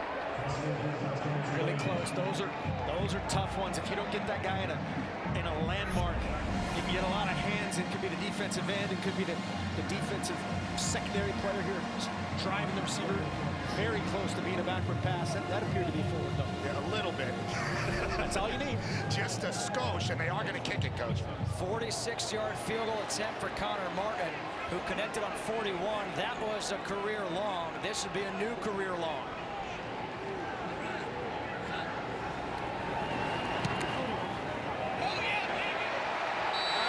He's got a new career long, and Baylor's got the lead.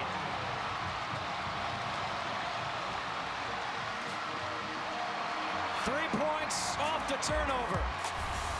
21 straight scored by the Bears. And that kick was just about perfect. Wow. Don't go anywhere. Something's brewing here in Waco.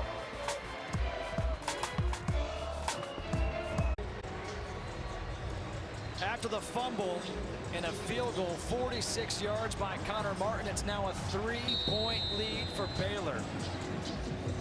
7 plays, 40 yards, 21 unanswered by the Bears. Marcelius Sutton is back deep. Galitz putting it a few yards deep in the end zone. And Sutton will take a knee. Start your Sunday with Fox NFL kickoff at 11 Eastern, followed by Fox NFL Sunday at noon. Then the Giants battle the Eagles, or the Seahawks face the Titans. Check your local listings. The Saints and the Panthers in Charlotte. Right now, Oklahoma down by 3 with 2:45 to go here in this third quarter. And I don't think anybody thought this would happen. And I don't think anybody thought this would be the comparison right now, with Zach Smith getting the better numbers than Baker Mayfield.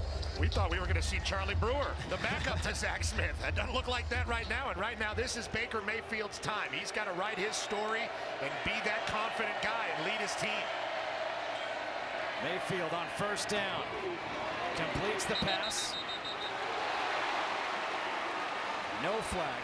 Release Jeff Badet is just shy of the first down marker. Really good first down call there by Lincoln Riley. I think this is their best deal. The hard sell play action pass, take advantage of matchups or find the seams when they do happen to play zone. Second and inches, time to take a shot. It's Abdul Adams getting the first down. Guys, how about this? The first 4 drives of the game, 17 plays, 300 yards, 4 touchdowns for Oklahoma. The last 4 drives, 19 plays, 69 yards. Well, for the most part, Baylor has done what they came in trying to do, which is eliminate the big play. And they've done that in the second half, and that's about adjustments at halftime. Yeah, if you watch these safeties, the guys lined up here on the 45-yard line, one of those guys continues to run back to the middle of the field and protect that home run threat. The biggest thing in all that, they have 0 points on all those plays. Under 2 minutes to go here in this third quarter. Adams with the hole, slips a tackle. And he finally gets tackled by Harrison Hand at the 47 of Baylor. A 20-yard run by Abdul Adams. We talked about Lincoln Riley answering the questions by seeing his tailbacks perform.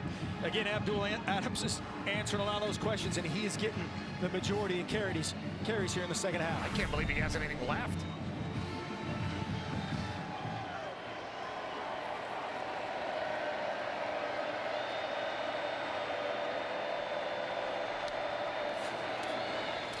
It's Adams again, staying with a hot hand.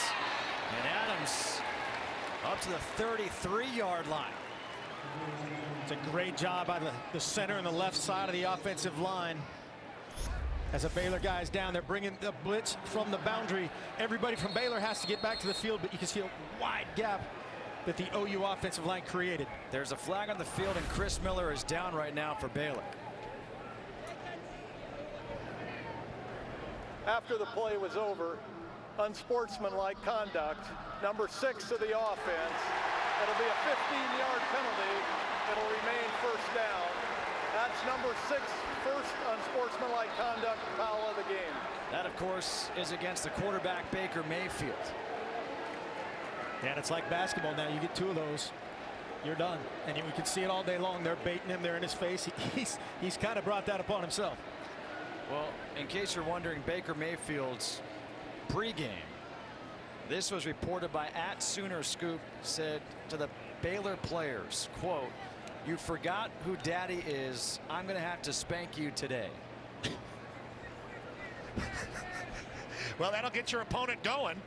And, of course, on Instagram last night, he was around midnight talking about how the kid is in town. Hashtag the kid is in town, a little third person reference to the people of Waco. And seems right now they're up for the challenge, the whole Baylor team. And Baker Mayfield is a confident quarterback, as we see Chris Miller getting up and walking off the field. Confident guy. His running backs have taken him down the field, and he set him back with a penalty. You can see this kid thrives off that. I mean, he's a confident dude, and he's being who he is. Sometimes that's a good thing. Sometimes that leads to 1st and 25. 12 of 17, 233 yards for Baker Mayfield, a guy who coming into this game was a front runner for the Heisman Trophy. It'll early. Sorry, it'll actually be 1st and 10. It's only 1st and 25 if they chop the ready for play, and then there's a personal foul. So it's 1st and 10, just 15 yards back. Trey Sermon is now in at tailback. Abdul Adams gets a break. He's only gone for 158, a career high. Mayfield on play action. Down the sideline has the man. Touchdown, Oklahoma. Jeff Padette, 48 yards. Well, there's Baker Mayfield answering after the unsportsmanlike conduct. Well, that's one way to get your team back in it when you set them back with a 15-yard penalty. Beautiful ball. No questions here. So Badette was the man in motion. Get a skinny post route that clears out that void. He runs the wheel route up the sideline. And a great finish just beyond Henry Black, who's been very physical, had trouble covering the speedster. Austin Seibert on for the extra point. Once again, Oklahoma back on top. Baker Mayfield just got called for the unsportsmanlike. How do you like me now? Finding Jeff Badette down the sideline. 48 yards for the touchdown. What's the reaction? I can't hear you. 4-point lead, Baylor. Excuse me, Oklahoma. Jeff Badette had that 70-yard kickoff return to open up the ball game and set up the short field position for Oklahoma. Now has a 48-yard touchdown and gives Oklahoma the lead. That 48-yard touchdown was the 6th pass tonight of 20 or more yards for Baker Mayfield. You throw it that pretty, you can Instagram whatever you want.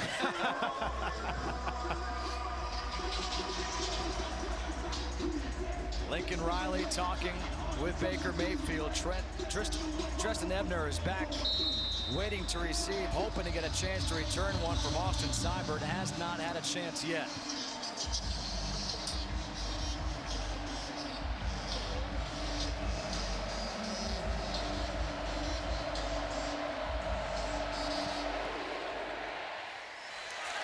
And he still won't. Let's go back and take a look at that touchdown pass. Go back to here's Badette. He starts in the slot to the top. He'll come in motion to the boundary, the left short side. Clears out Harrison Hand with the post route. There he is on the wheel route. Perfect throw and catch by Mayfield. Henry Black can't stay with him. There's really one thing that I've noticed throughout the game on both sides of the ball is that the team speed of Oklahoma is amazing. They get sideline to sideline, and that is the mark of an elite program, and definitely the Sooners are that. And that's really what that was, just edging people to the outside with a quarterback that can hit anybody on the run. And now Baylor has got some work to do. Baylor down by 4, 55 seconds to go here in this third quarter. Kept by Smith. He fumbles the ball, but they're going to say he was down. Caleb Kelly picked it up.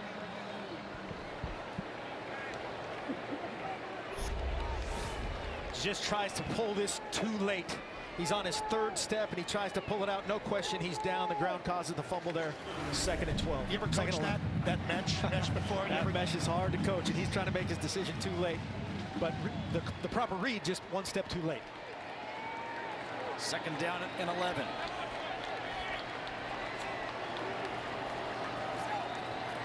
Nicholson in motion, the handoff to him. Nicholson up to the 28, gets 4.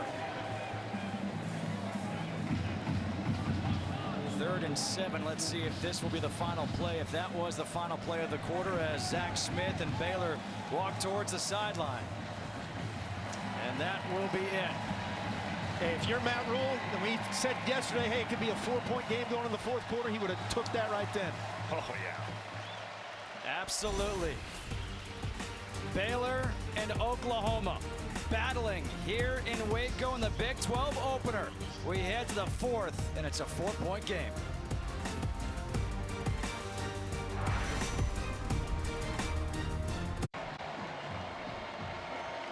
We've had scoring in every quarter so far. It's a 4-point lead for Oklahoma as we move to the 4th.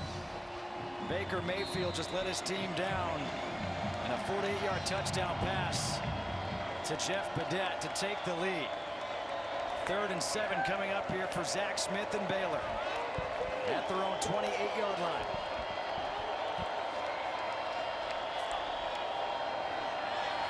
Smith incomplete to Denzel Mims. Those two were not on the same page as far as which route was supposed to be run. But looked like Smith wanted Mims to run a bit of an out route. to the marker, and Mims, they're talking about it right now, thought he had a vertical. Yeah, it looked like they were trying to run that same kind of stop or comeback route right at the depth of the first down marker. Just a miscommunication. Opportunity for OU to turn the field. Drew Galens to punt. C.D. Lamb back. Lamb, fair catch. Little bobble, but he makes the catch at the 24-yard line. With 14:48 to go here in Waco, time for a game break. Let's go back to L.A. and check in with Greg Wolf. Justin, thanks. We go to Kinnick Stadium, 4th-ranked Penn State in Iowa. Very little offense in this one. After a Trace McSorley interception, Nathan Stanley hits Neek Easley.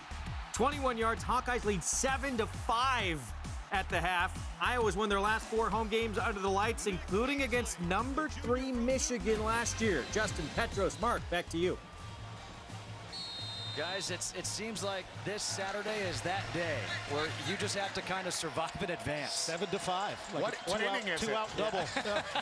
What inning in Iowa City are they in? Trey Sermon is in at tailback for Oklahoma as they start at the 25. It's Sermon on the carry. Breaks 1 tackle. A good run by Sermon, the true freshman. And that's hard for a guy like Trey Sermon from Marietta, Georgia, just a freshman who was waiting and waiting and waiting for his opportunity to touch the ball.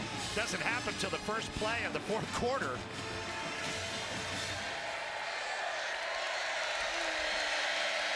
Second down and 4. Mayfield running the option. The pitch to Sermon. Sermon has the first down up to the 41. Great design there. They've got the pullers going one way. Baker Mayfield and Trey Sermon go the other. You can see the pullers here create some just eye violations, they call them, on defense. Great job by Sermon going north and getting the first down. Trey Sermon was one of the most highly recruited guys in the country from the Atlanta area. A great player. You're just in the mix, and one of 4 for OU at tailback. Abdul Adams, 158 yards, and now flags. Looks like too many men on the field here for Baylor. Illegal substitution on the defense. 12 players in formation. That's a second one. 5-yard penalty, still first down. Yeah, Chris Miller just got the signal wrong. Coach Phil Snow, the defensive coordinator, tried to mix up his personnel groups. He said he loves to play a ton of guys. That's not what he wants. He likes 22 guys to play during the game to create a great practice atmosphere. I thought that was a great point by Coach Snow. Creates the competition in practice. Mayfield rolling out. Throws incomplete. Intended for Jordan Smallwood. Now, in the 3rd quarter, we saw this Baylor defense come out with great aggression. And Taylor Young and guys like that were running around making big hits. They took the game to Oklahoma. Is that going to translate into the 4th quarter? Do they have enough juice? Has Coach Snow played enough guys to where they're not tired enough to where they can stand up to Baker Mayfield here down the stretch? Or will Baker Mayfield be a hero as he has been so many times for the Sooners over the years? Second down and 5. Hand off to Sermon. Sermon got hit in the backfield, broke free, falling forward. Up to right around midfield, will be about a yard shy of that first down marker. Jamie Jacobs with a tackle. And there's your point right there, Petros. Taylor Young, tackle for loss, tackle for loss, tackle for loss. Arm tackle run through by Trey Sermon that time. Creates a 3rd and short instead of 3rd and long. Big difference. That's, again, this isn't Liberty. This isn't somebody else. This is OU, and they've got dudes. Dimitri Flowers is in at tailback now for Oklahoma.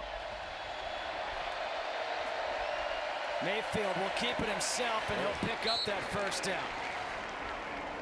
He took a shot right there, too. Yeah, right to the back of the head, upper back area. Clay Johnston hit him. Mayfield always pops up, though. He's a tough kid and not afraid of much. I was talking to one of their coaches in pregame, and he said he's not afraid of a couple expletives.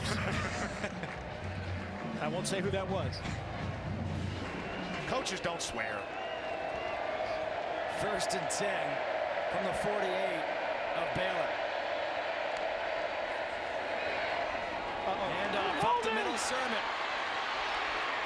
Sermon gets thrown to the ground by Teon Sells, but not before he picks up another first down with a run of 12 yards. Great job again here by OU. The pressure's coming here. Watch Dimitri Flowers. He scores touchdowns, and then he fits the backside to give Trey Sermon a running lane. That's exactly what you want to do against zone pressure if you're Oklahoma.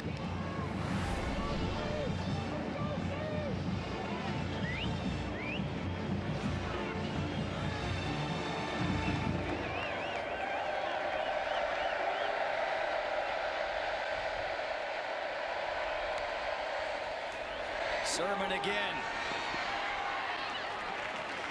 Xavier Jones with a tackle, a pickup of 4 for the true freshman Sermon.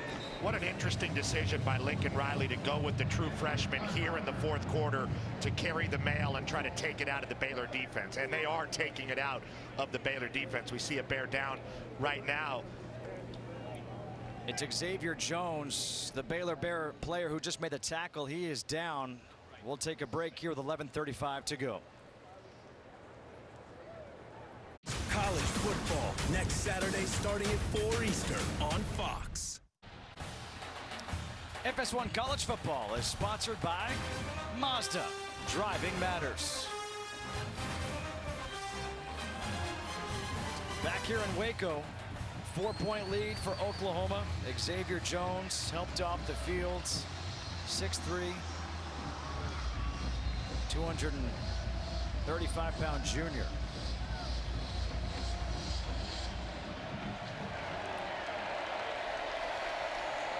Second and 6. They keep it on the ground with Sermon, and Sermon gets wrapped up right away by Tyrone Hunt. It'll be a loss of 2 on the play. That's a big play right there by Hunt. Yeah, this sets up a big third down. You can see Hunt breaking through right here. Big tackle for loss on the big true freshman who's been so good on this drive. Sets up 3rd and 8. Again, this is another dead zone. Oklahoma's kicker is excellent. 3rd and 8 could be a run play here to set up a potential 4th down, or let Baker do his thing. They're going to get him out on the perimeter to do it. They can't trust this freshman with another carry in a row. 5 on the play clock. Both coaches tried to call timeout. See that? It's Baylor. Timeout, Baylor. Their first of the half. It'll be immediate timeout. So Baylor gets the timeout with 10:39 to go and 3rd and 8 coming up for Oklahoma. FS1 College Football is sponsored by Dr. Pepper, the one fans crave. The Dr. Pepper Museum here in Waco, Texas. You can get Dr. Pepper and Diet Dr. Pepper if you'd like. In this part of Texas, if you order a Coke, you can say, I want a Coke, and they'll say, what kind? You could say, Dr. Pepper. 3rd down and 8 after the timeout.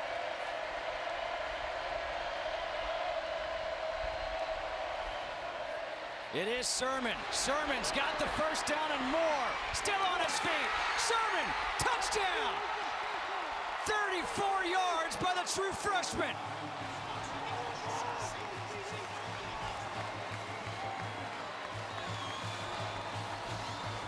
Just a great job again by Oklahoma offensively. Lincoln Riley, the safeties, they're in Lubbock. They're so deep, there's 5 men in the box. Hand it off to the big true freshman, and he does the rest. I love these 3rd down and long runs that Oklahoma's been very successful with. Again, a great job there was that C.D. Lamb. It was Sells. Yep, C.D. Lamb on Sells to get him into the end zone. Austin Seibert on for the extra point. 42-31. Trey Sermon, 7 carries, 68 yards, all on the drive. 34 yards coming on 3rd and 8 for the touchdown. 11-point lead for the Sooners here in the 4th.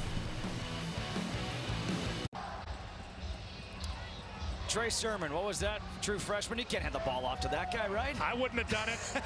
But when there's that much space out there, you can give it to him and let him take it. He broke a tackle. He got good blocking down the field, like Coach said, from C.D. Lamb.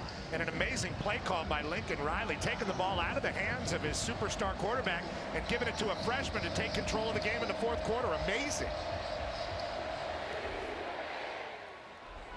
Seibert once again kicking it into the end zone.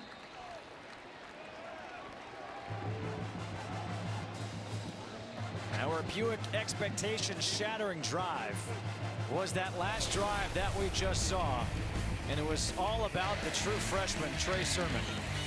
Great job by Mayfield getting him on the perimeter. That was the big conversion.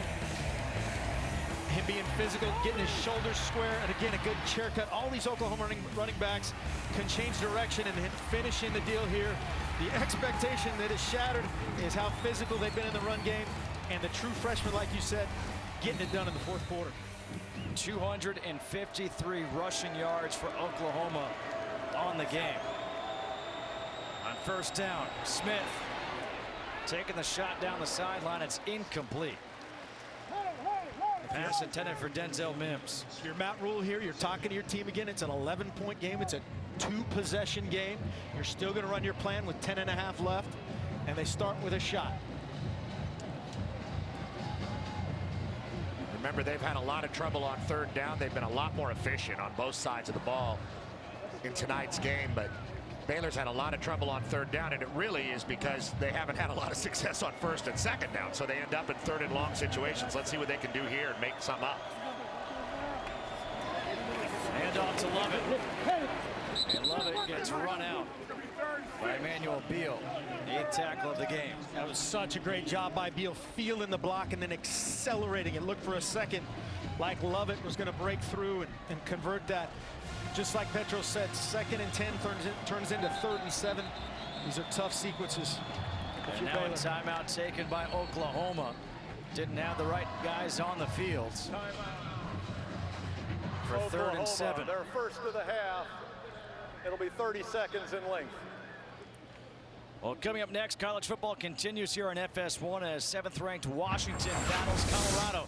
College football on FS1, where every game is everything. A battle in the Pac-12.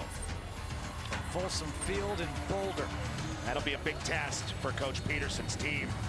Colorado very solid on both sides of the ball, replacing some guys in the secondary, but that offense is intact. Should be a great one. Tim Brando, Spencer Tillman, Holly Saunders with the call. Justin Kutcher, Mark Helfrich, Petros Papadakis here with you in Waco, Texas. Mark Stoops is watching as well. That's Mike Stoops. Excuse me, Mike Stoops. He might be watching from Lexington. Again, the sideline is helping Zach Smith and the young front, adjusting protection, getting in the play that they think is ideal for this crucial 3rd and long.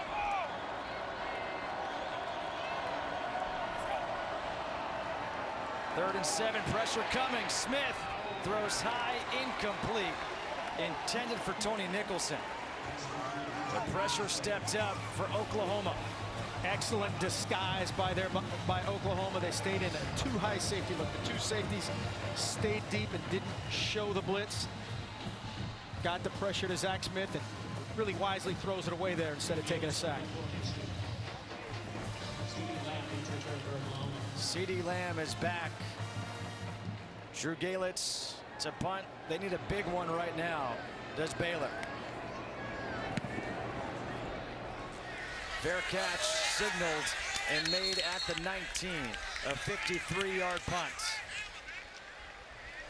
Here in Waco, Oklahoma certainly getting a test from the Baylor Bears. Some hard hitting, some big plays, certainly a whole lot of excitement. 42-31 here in the 4th. Oklahoma on top.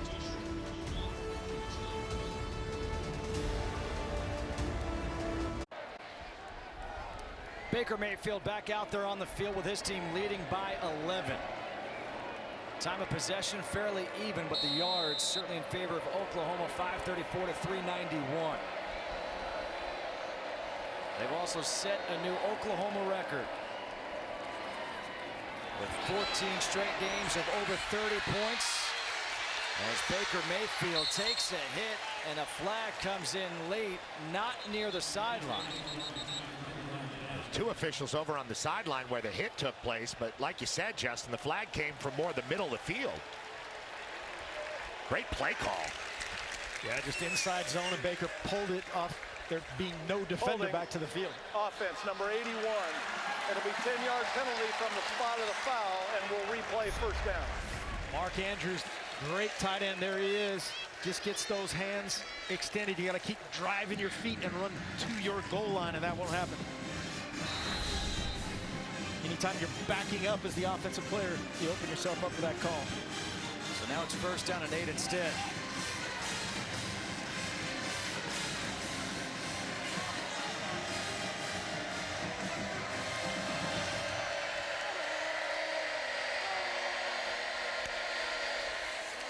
Mayfield hands off to Sermon. Sermon used the stiff arm, gets outside. Sermon down the sideline, tight ropes. Sermon off to the races. Trey Sermon gets tackled, horse collar tackle. The flags come down. Trey Sermon, wow, what impressive true freshman. Trey Sermon, this is why this kid is so highly recruited. Doesn't have necessarily crazy breakaway speed, but so physical, great feel, really good job of staying in bounds. Again, where a lot of guys are running out right there. 60-yard run. Looked like Vaughn's with great effort to really run him down. Horse collar tackle. Defense number 37. That penalty being forced half the distance from the end of the run. It'll be first down, Oklahoma. I think it's against number 27 for Kedrick Vaughns. Yeah, again, like Petro said, great effort, misses one tackle. And this big point of emphasis this year, any contact to that nameplate area up in the, that's a textbook call right there. Save Good call the by the touchdown. officials. You got to save the touchdown. Get him down. That's a big man running down the field. And I'm really impressed with this freshman. And shocked we didn't see him earlier in the game. He's over 100 yards on the night. In the fourth quarter. Yeah, on 8 carries. Abdul Adams at 164 yards. Must be reviewing. Did he step out or not? Is that what they would be reviewing? See it on the sideline. Great job right there, putting that left foot in the ground, running through that tackle. He's good there. He's good there. Petros? He's out. Was the heel out or was it above the line? Maybe the heel was out, but I don't know if that's enough to overturn it. And then does the horse collar count if he was out of bounds? Never happened. I saw it happen. You're going to tell me USC didn't play in that game in 2006 now? Has to be conclusive. Justin, I think like you said, it looks like his heel is off the ground right there. What awareness by a young player. Again, you see so many guys run out of bounds right there. And I think, again, that's a byproduct of having 4 guys that are in constant competition for playing time.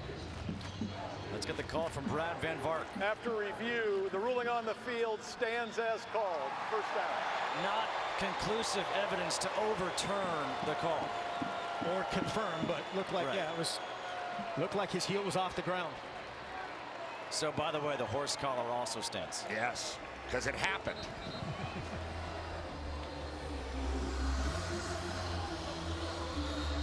Baker Mayfield, not as much of a factor here in the fourth quarter. It's been all about the running back.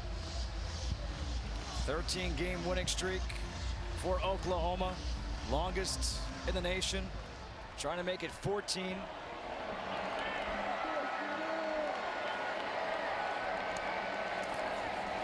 Sermon. Why not? Touchdown. 9 yards by Trey Sermon. It's been all Sermon. He's preaching here in this fourth quarter. Very appropriate on the Baylor campus, but great job here again. Play design. Got Badette in motion on the fly sweep. Just draws one guy outside and makes it an arm tackle on the physical Trey Sermon right there. Taylor Young, again, we come back to how physical and he's just worn this team down almost single-handedly. I think Taylor Young's out of gas. No question, along with those big guys up front, have done an exceptional job in the fourth quarter.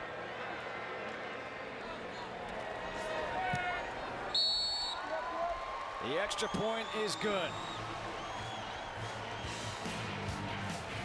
49-31.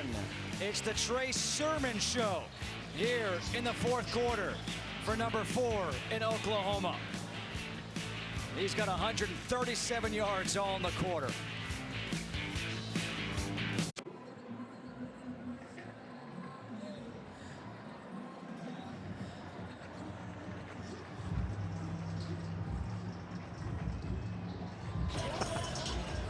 Happy New Year. He has brought Everybody celebrating that. the gnashing of teeth to the Baylor defense. There's no doubt about it. And just a rolling ball of butcher knives, that running back going forward. And Baylor just could not tackle him.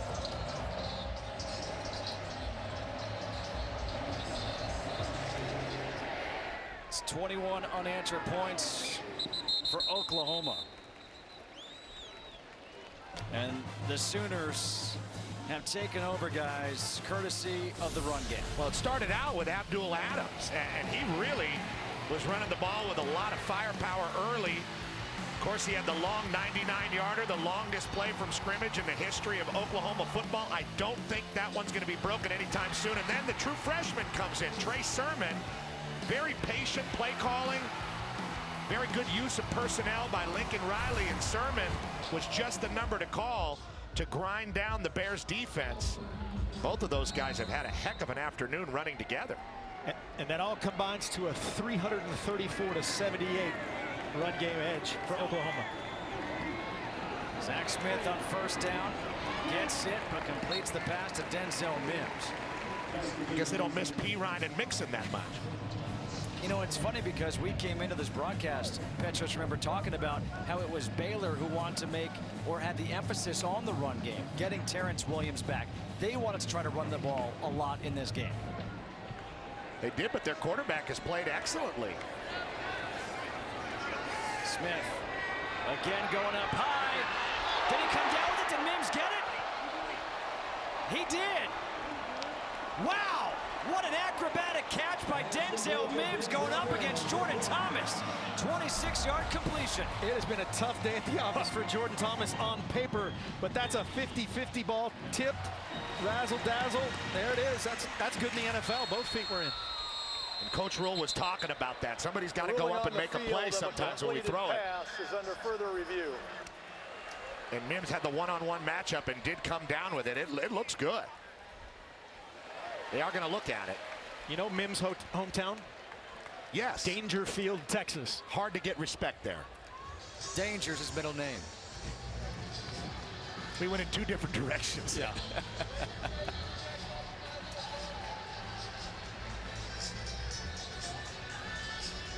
Let's bring in Dean Blandino once again from LA and get your thoughts, Dean, on is this a catch or no catch? Looks like a catch to me. The first thing you have to look for, when does he establish control? Looks like he gets it in both hands. The right foot is completely inbounds. You have the toes come down first, then the heel, but it's inbounds just before the left foot touches out of bounds. This looks like a catch. I haven't seen anything to overturn the ruling on the field. A completed pass is confirmed.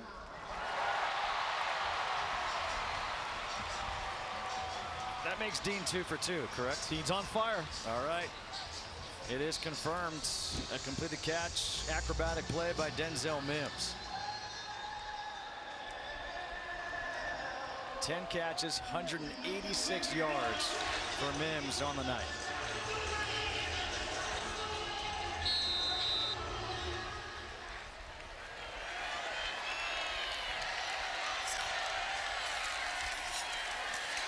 Smith to Nicholson. And how about the job by Treston Ebner coming over and picking up that blitzer? Great fit by Ebner. Again, that's hard for a true freshman to even recognize, let alone go execute, opening up that lane for Smith to make a throw and catch. Especially to come across in front of the quarterback to make the block. Not a lot of guys will be able to see that and scan the field.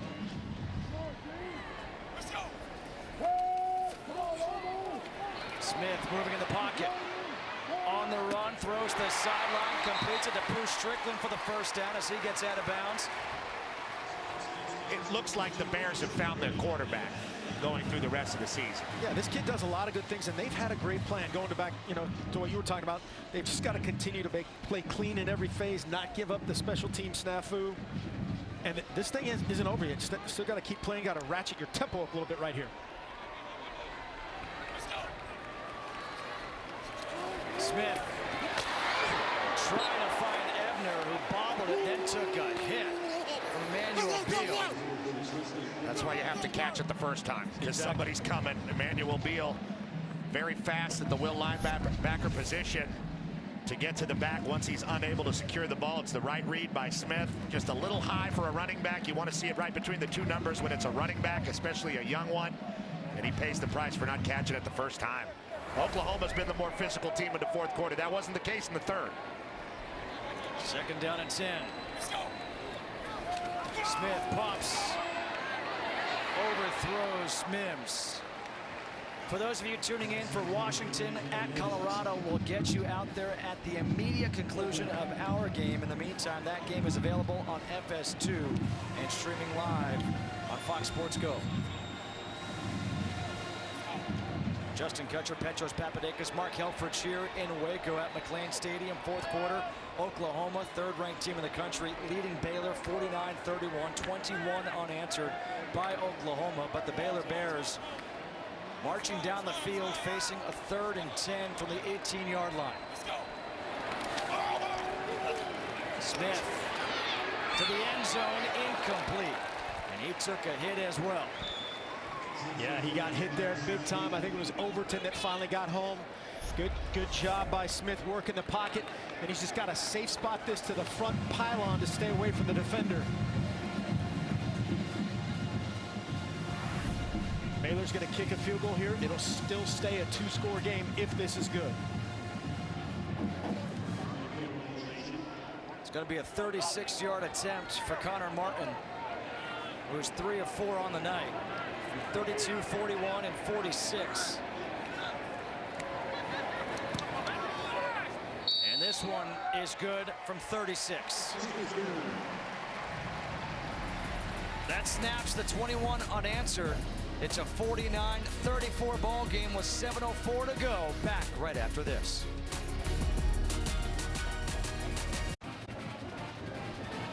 Zach Smith has been a fabulous quarterback leader for Baylor throughout the day into the night, finding many different receivers. Denzel Mims there on the post, going deep again to Mims, tightrope on the sideline and getting it to the house. Throwing the ball with a lot of accuracy that time to the speedster Chris Platt.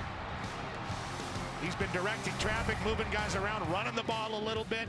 Zach Smith has been a big bonus for the Baylor Bears today, and we thought we were going to see the backup, Charlie Brewer. We saw a new Solomon earlier in the season. I don't think Zach Smith is coming out unless he gets hurt for the rest of the season for the Baylor Bears. This has been huge for Coach Rule tonight. Yeah, a lot of good things are going to come out of this either way. You could see Baylor lining up here. Could be a potential onside kick. Oklahoma has their 10-man hands team with all up front with the returner deep. This is kind of in that dead zone with 7 minutes left of whether or not you onside kick this. Both teams have timeouts. There's plenty of time to work with it that way. Both teams have 2 timeouts remaining. They will try for the onside, and it is recovered very nicely by Jordan Thomas. Time for a game break. Let's go back to LA and check in with Greg Wolf. We go back to Iowa City after trailing 7-5 at the half. Number 4 Penn State starting to come alive. Saquon Barkley second in the nation in all-purpose yards, 8-yard touchdown. Got 252 all-purpose yards on the night. The Nittany Lions lead 15-7, third quarter. Justin, Petros, Mark, back to you. So would you guys still call that a baseball game? High-scoring one? No.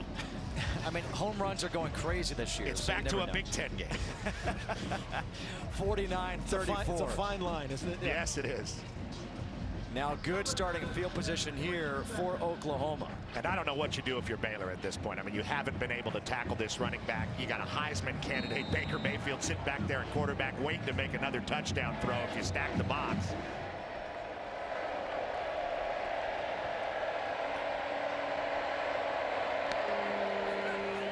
Handoff is to Sermon, and Sermon nearly slipped the tackle. That is such a good 3.5-yard run right there. Coach Phil Snow, the defensive coordinator again from Baylor, brought 3 guys off the edge from the top, trying to overload the box, just as Petros said. Keep a high safety if it does happen to be play action. Just looks like Lincoln Riley's going to milk the clock. bring that play clock down as low as possible, and pound it out here with the true freshman. I always wondered with your teams at Oregon over the years when you guys were milking the clock, how the offensive linemen, now they're not doing it so much here, but how those guys stayed in their stance for 20 seconds. Well, you try to do just what these guys did right now. Tell them and not make them sit that long in their stance. Sermon. As you mentioned, Petro's having a tough time bringing him down. You talk about Oregon, Coach Helfrich, you being there, and we haven't really talked much about this, but Lincoln Riley, the offensive coordinator for 2 years here at Oklahoma, came here when Baker Mayfield started here. He's been calling the plays for Baker Mayfield now for all 30 of his starts for Oklahoma. Now as the head coach, the transition from offensive coordinator with the quarterback to head coach with that same quarterback. You did the same thing with a certain guy named Marcus Mariota, who went on to win the Heisman Trophy. As it's 3rd down and 2. Sermon up the middle, has the first down. A flag is thrown. We'll wait for the call, but I'm going to tee you up on a question right now as we wait for this call. Is just, what is that like, working with a quarterback in that transition from going from offensive coordinator to head coach with that same guy? So you take time to think about that as we get this call. Holding. Offense, number 58. 10-yard penalty from the previous spot. Replay 3rd down. Okay, now go. You almost don't mind that call right there if you're Oklahoma. You get another play to run some time. Hey, don't stall. No, you're awfully smart, right? When you look at that graphic, those guys on the outside, those coaches are a lot smarter when you have the really good guys on the inside. But no, I know, Marcus Mariota, special player, unique relationship. You go from recruit to coordinator to head coach, and you always have a special relationship with your quarterback if you're a quarterback guy, and I know Lincoln Riley has done a great job with a lot of them. It's 3rd down and 12.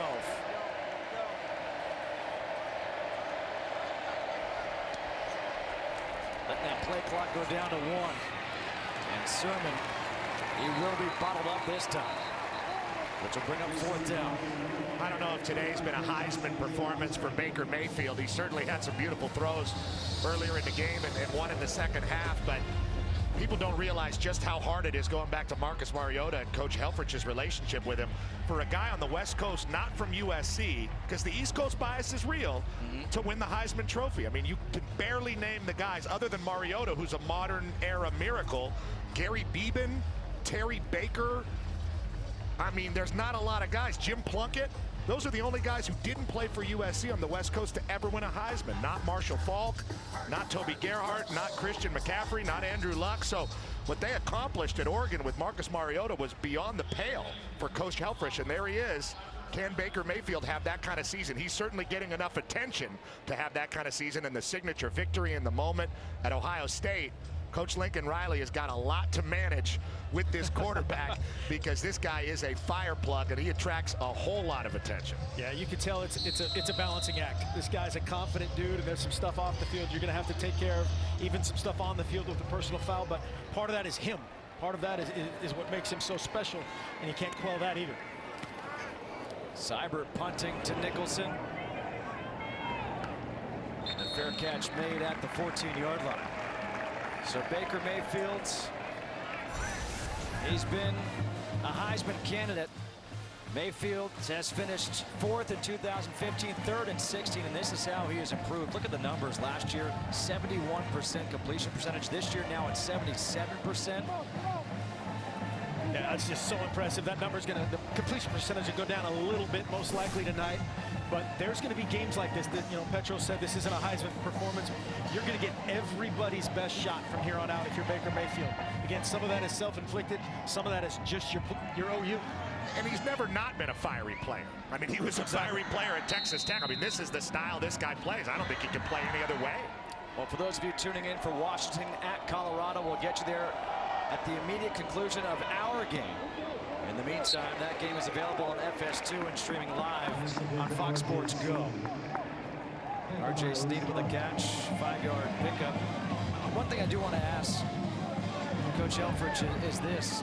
This game is not a blowout. It's been close throughout, but they will be in games where there are blowouts. When you have a guy who is a Heisman candidate how cognizant are you of trying to keep a guy in late in the game so his stats match up and he gets those stats, so he is getting those votes later on? That is part of it. You know, there's no question. You want to be able to put up those graphics and just make it very apparent to the voters and people that, you know, like Petro said, that don't see the game and how good or great the night may have been. But also, by the same token, Lincoln Riley did a great job tonight of just pounding the rock. That's what had to be done against this depleted Baylor front and secondary, and that's put them in position to ice this thing. Smith able to complete the pass to Pooh Strickland. And you love to see Zach Smith still competing right here too. Again, I love, and this is part of Matt Rule and the growth of this program. Get these guys going right here as fast as they possibly can. And good to see Zach really grow up as a communicator. Coach Rule said that's one thing he wanted to see tonight. Up over 400 yards on the game at 4:05. You can add some more to that total now as he completes the pass to his tailback, Ebner. Like to see him operate. Good job by Zach Smith, getting him up, getting him ready to go. Snap the ball. Let's go. Towards the sideline to R.J. Snead again, who gets out of bounds. Picks up the first down.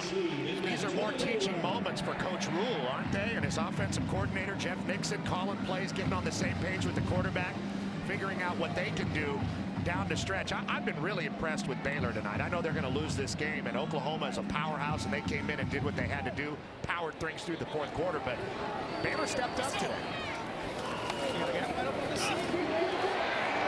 Smith, we have intentional grounding. We're going to have the debate of whether or not he's in the pocket. That did not get past the line of scrimmage, so there's the flag. Kenneth Mann and DJ Ward combined to bring him down. It's just a young front and too many drop back passes against a Intentional frothing grounding. OU front. Offense number 11. That penalty will be a loss of down at the spot of the foul. Brings up second down. So Zach Smith has to get outside of this tackle, clearly outside the tackle, before he then throws the ball beyond the line of scrimmage. If he's in the pocket, he has to throw it to an eligible receiver. Clearly not out of the pocket. And there's the nearest receiver. Good call by the officials. It's going against the quarterback union too, that's a good call. Good by the officials. Smith has a man open. Nicholson breaks away inside the 10. 2:15 to go here, Kutch. Jordan Thomas is down.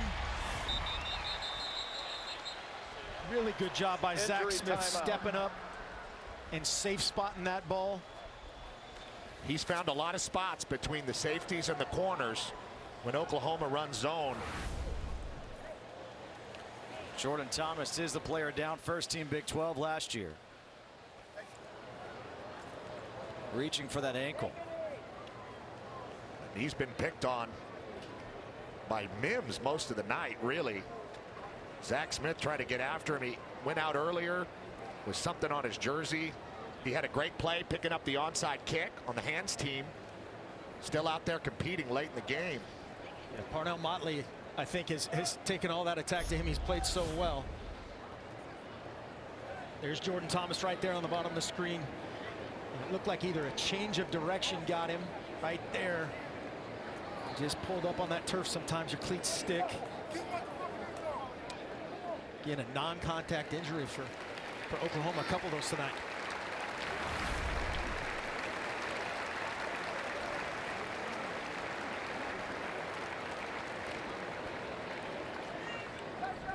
Jordan Thomas has to be helped off the field. Secondary taking a beating for Oklahoma in this ball game. And that's been one of their strengths, one of their big consistencies at corner this year. So here's one of those teaching opportunities. If you're Coach Rule, they're going to start the clock with 2:15 remaining. So get your guys out there, get them on the ball, get ready to roll. Still a two-possession game. They'll go for one if they score here.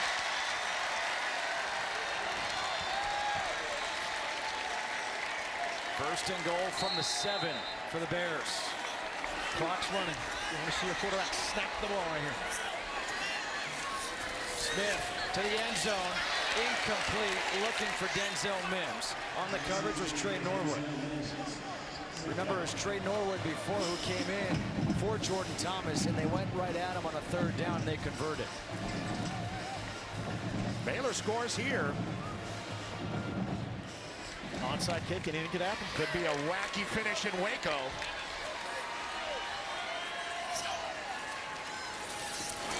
They swing it out to Ebner, has a block. Ebner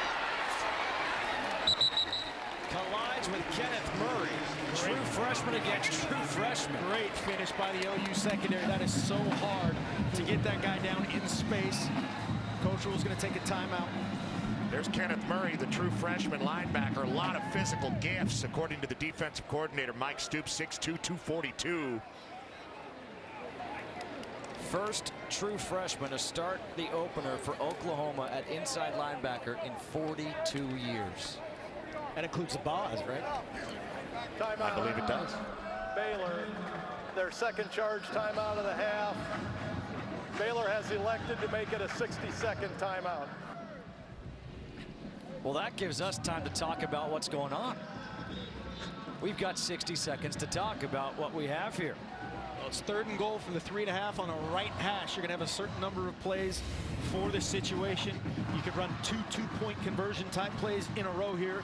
You could run the ball, right, because you're going to go for it on 4th down anyway. So whatever your best thought is, whoever your hot hand is, that's what you're going to go with right here. 49-34. 3rd and goal from the 4 with 1:52 to go. 9th play of the drive coming up. And for as beat up as Baylor has been here in the second half, really, they played great in the 3rd quarter, but in the 4th quarter, they've taken it in the chin. They are still playing. Coach Rule's guys are still out there competing and still out there giving themselves a chance against what looked like an insurmountable opponent about 2 minutes into the game. Yeah. When it was 14-0 like that.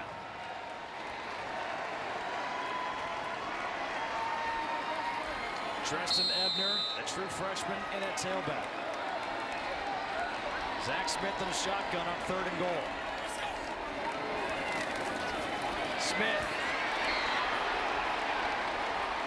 That hole closed up quickly. DJ Ward and Neville Gallimore. And Smith comes up, hobbling just a bit. They call their final timeout.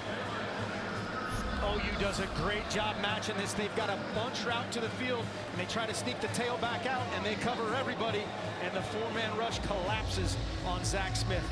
Great defense by Coach Mike Stoops and the entire Oklahoma defense. Great job by Smith to keep the ball. Yeah. Looked like he was going to lose it there with the physical tackle there by Gallimore. Big Canada. While we have a timeout here, let's go back, check in with Greg Wolf, find out what's going on in Boulder. All right, Justin, thanks. Yeah, following Oklahoma, Baylor, and FS1, it's this Pac-12 opener for number 7, Washington and Colorado. Opening drive of the game, Philip Lindsay from a yard out. The Buffaloes, an 11-play, 75-yard drive. They lead 7-0 early on. Justin, Petros, Mark, back to you. Greg, thank you very much. That game right now is over on FS2 or Fox Sports Go. We'll get you to that game as soon as this game is over. 4th and goal, though, coming up here for the Bears. Score a touchdown here. Kick the extra point. Go for an onside kick. This is another great play to learn from your quarterback and teach him right here. 4th down, give somebody a chance. Give somebody a chance to make a play. You've got to get the ball out of your hand.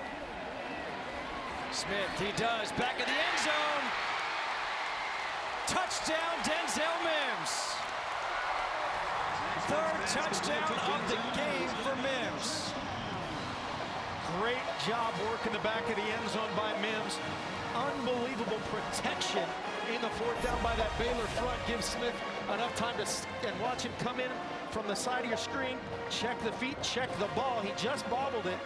He's got it there. Oh, uh-oh. It looks like the left foot is out, Coach, where he bobbles it. Yep. The official was right on top of it, but it looked like he just missed that toe. He bobbles it there. He doesn't have possession. We'll go to Dean Blandino to check on his left foot. He got it right inside of Norwood, the backup corner, Trey Norwood. Nice throw. He got the ball out of his hand, like you said, but you got to catch it the first time to make sure. by Zach Smith. That ball's got to be high, just like he threw it. You're throwing that through a lot of traffic that you don't necessarily see. Perfect picture of that right there. And we always taught those guys to run the top of the letters. If you catch it in the letters, you can fall back, you could bobble it one time. What if the letters are big? Well, there's Ruling on the field of a standard distance touchdown there. is under further review. Unless you're Tennessee, then you got to run the second checker.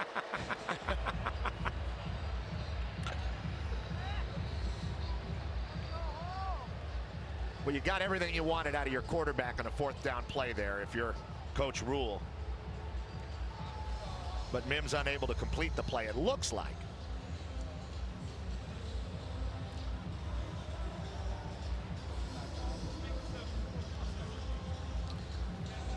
Let's bring in Dean Blandino. He's 2 for 2 so far. Dean, we've already heard Coach Helfrich and Petros, their thoughts. We'll get your thoughts on this one. Yeah, it's that right foot, that back foot, because initially the receiver is going to bobble the football. He's going to get control. Looked like the toe was down with control, and then he brought it off the ground, and then that second foot, the left foot, hit out of bounds. I think that right foot is still on the ground when he establishes control, and I think they have to stay with the call on the field here. After further review, the ruling on the field of a touchdown is confirmed. Wow. So Dean was right. 3 for 3. That's why he's the best right there. Wow. You want a toe, I can get you a toe. Looked to me like that toe was out. I think that's 3 for 3, guys, right? That's Absolutely. right, Dean. 3 for 3. Dean, you've Okay. earned All a right, vest. just checking. You've Just earned a checking. vest. Just make sure you start bragging, you know, tomorrow. Oh, no.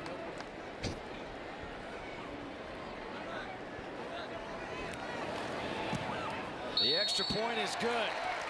8-point game, 1:41 to go. They've tried one onside kick. They'll get a chance to try another one when we come back. So Zach Smith converts to Denzel Mims back of the end zone for his 3rd touchdown of the night. 11th reception of the game. 1:41 to go here in Waco. It's a prayer session going on here at McLean Stadium. You got a chance. Please recover the onside Please kick. give us a Please sweet recover the hop. onside Sweet kick. hop. They're praying in Norman too, though, guys. We can't see that. This is always interesting. You have to have multiple onside kick formations, adjustments on both sides just in case. They already tried one. Yep. Drew Galitz will kick. This is a different placement by the ball. Lincoln Riley takes a timeout to talk about it on the sideline. Jay Boulware, the special teams coach right there, will bring everybody together, talk about the alignment, talk about what they've seen in the past out of Baylor special teams. I think it was more freezing the kicker. Could be.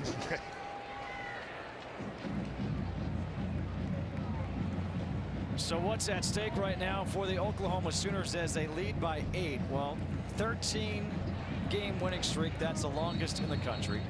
A 12-game true road game winning streak. 16-game conference winning streak.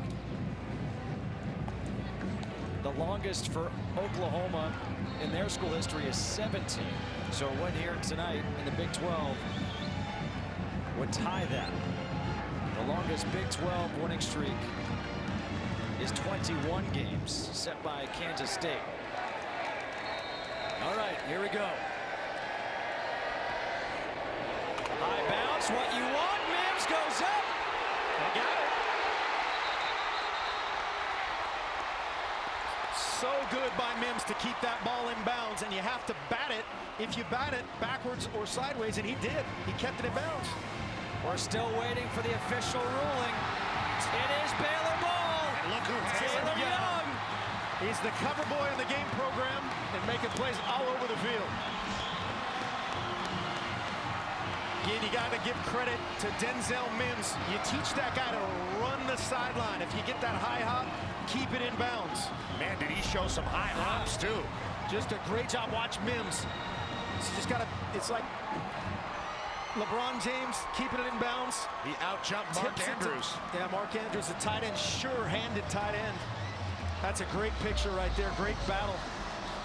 And by the way, that was a perfect kick by Drew Galitz. Perfect.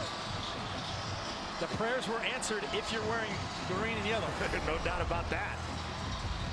And Oklahoma has tried to run clock here in the second half, and they've done a good job of it by running the ball, but here's Baylor with the ball and a chance to tie with 1:40 left. Got to tell your quarterback again, no timeouts. Tell your whole team, no timeouts. You're trying to get out of bounds. Don't take a sack, no penalties, obviously. The ruling on the field is that the kick was recovered by Baylor. That play is under further review. Wow.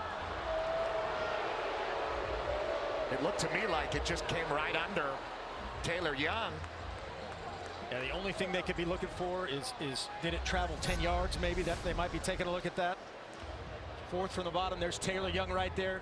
Mims, those are the two guys most involved other than the kicker.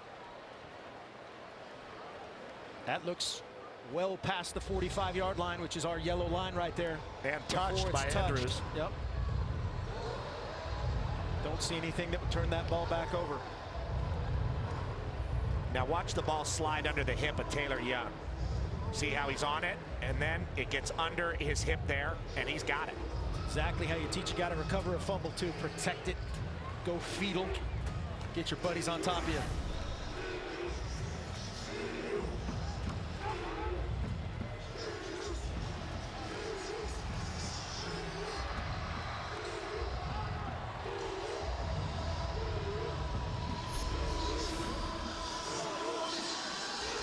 Could be taking a look at Chris Miller here.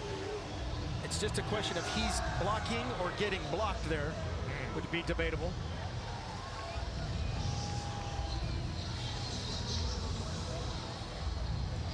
Well, Dean Blandino is 3 for 3 tonight. He didn't think he'd get a chance to go 4 for 4, but we're going to bring him in to find out. Dean, when they're looking at this replay, what are they looking at here on this review? Yeah, the only thing they could be looking at here is that block by number 3, because before the ball travels 10 yards, the kicking team cannot block in that 10-yard zone. The touch was legal. It was clearly beyond 10. So that's going to be what they're looking for. And if they determine that 3 was blocking and it wasn't just a collision, then that's a foul, and the ball's going to go back to Oklahoma. They're going to have to re-kick this, but let's see what they do here. So, Dean, what's the determination right there as 84 clearly steps up? Almost like he's taking a charge in basketball, but he's kind of initiating Who's initiating that whole situation. the contact? Who's initiating the contact? Exactly. And this seems to be more of a judgment call than conclusive evidence, no? It definitely is a judgment call. This was something that was added recently to the list of reviewable plays, but it's definitely judgment. And usually when you're dealing with replay, you're dealing with objective fact. This is definitely judgment, and it's going to be an interesting decision here, but I believe they're looking at that review, block. The ruling on the field stands as called. First down. I think that's the right call. I agree. It's not the ball. It's not a foot out of bounds. It's two guys kind of running into it. That really had no effect on the play. Right. I think that's a good ruling, stands there. Well, Dean, thank you for the explanation. We appreciate it. Buckle up. We might come back to you. 1:40 to go here in this fourth quarter. 8-point ball game. Smith rolling out to the right. Pressure coming. He's going to throw this one away. That's great. 2nd and 10. You've got the ball. The clock is stopped. Throwaways always win. In these two-minute situations, you need the ball and 1 second. Those are the two things you have to have. Caleb Kelly was the one applying the pressure. Jonathan Lovett is in at tailback. And that's an interesting choice. Lovett, the freshman, not Terrence Williams, the junior. Smith throws high, and it's incomplete to Mims. It was Mims who caught the touchdown. Parnell Motley knocked it out of his hands. Looked like he took his eyes off of it. This is what we call a no-look catch. He's got his eyes on the ball, or he's got his hands on the ball, and he's looking at the defender. Check his eyes right at the end here. Yeah. As they look at the defender, secure the ball all the way to the tut, and he's got a first down. Thing you wonder about Williams is being so limited in fall camp, limited as in 0. You wonder how much true pass protection he's done. 3rd and 10. Pressure coming. Smith loses the ball. Recovered by Oklahoma. And with no timeouts remaining, the Sooners will be able to ice it. Caleb Kelly able to recover. And it was the very active Jack linebacker, Obo Okoronkwo, who came in and made the big play. Hadn't made a bunch of plays throughout the night, but here he is, 31. Just a speed rush again. And it had a great play, a guy that we expected to make a lot more plays tonight, and he's been silent. Just way too much for Patrick Lawrence. The tackle out of Waxahachie, effectively ending it for the Sooners.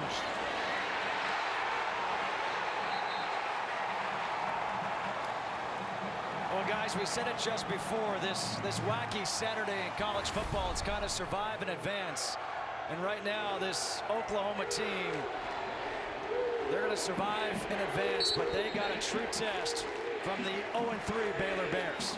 I think we can say with a lot of confidence that Baylor's going to be a lot different in conference than they were to start the season as Coach Rule continues to coach and teach and get these guys ready. And Lincoln Riley, to me, you always get your style points in conference at home. On the road, survive and go forward. And that's exactly what the Sooners have done. But the Baylor Bears will take a lot of positives out of this week from how they practiced into and out of the game. No question. They've just got to continue to build the depth, get a lot of experience in that secondary. A bunch of guys came back for their first action of the year, either off of injury or suspension. Both of these teams have a lot to play for down the road.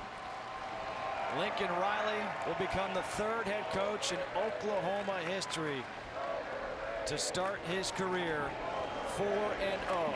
14th straight win for the Sooners. 17 consecutive Big 12 wins, ties the school record. Won a game here in Waco.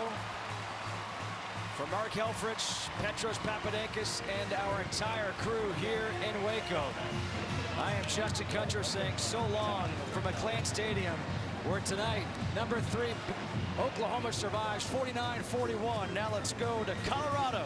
Tim Brando, Spencer Tillman, and Holly Saunders.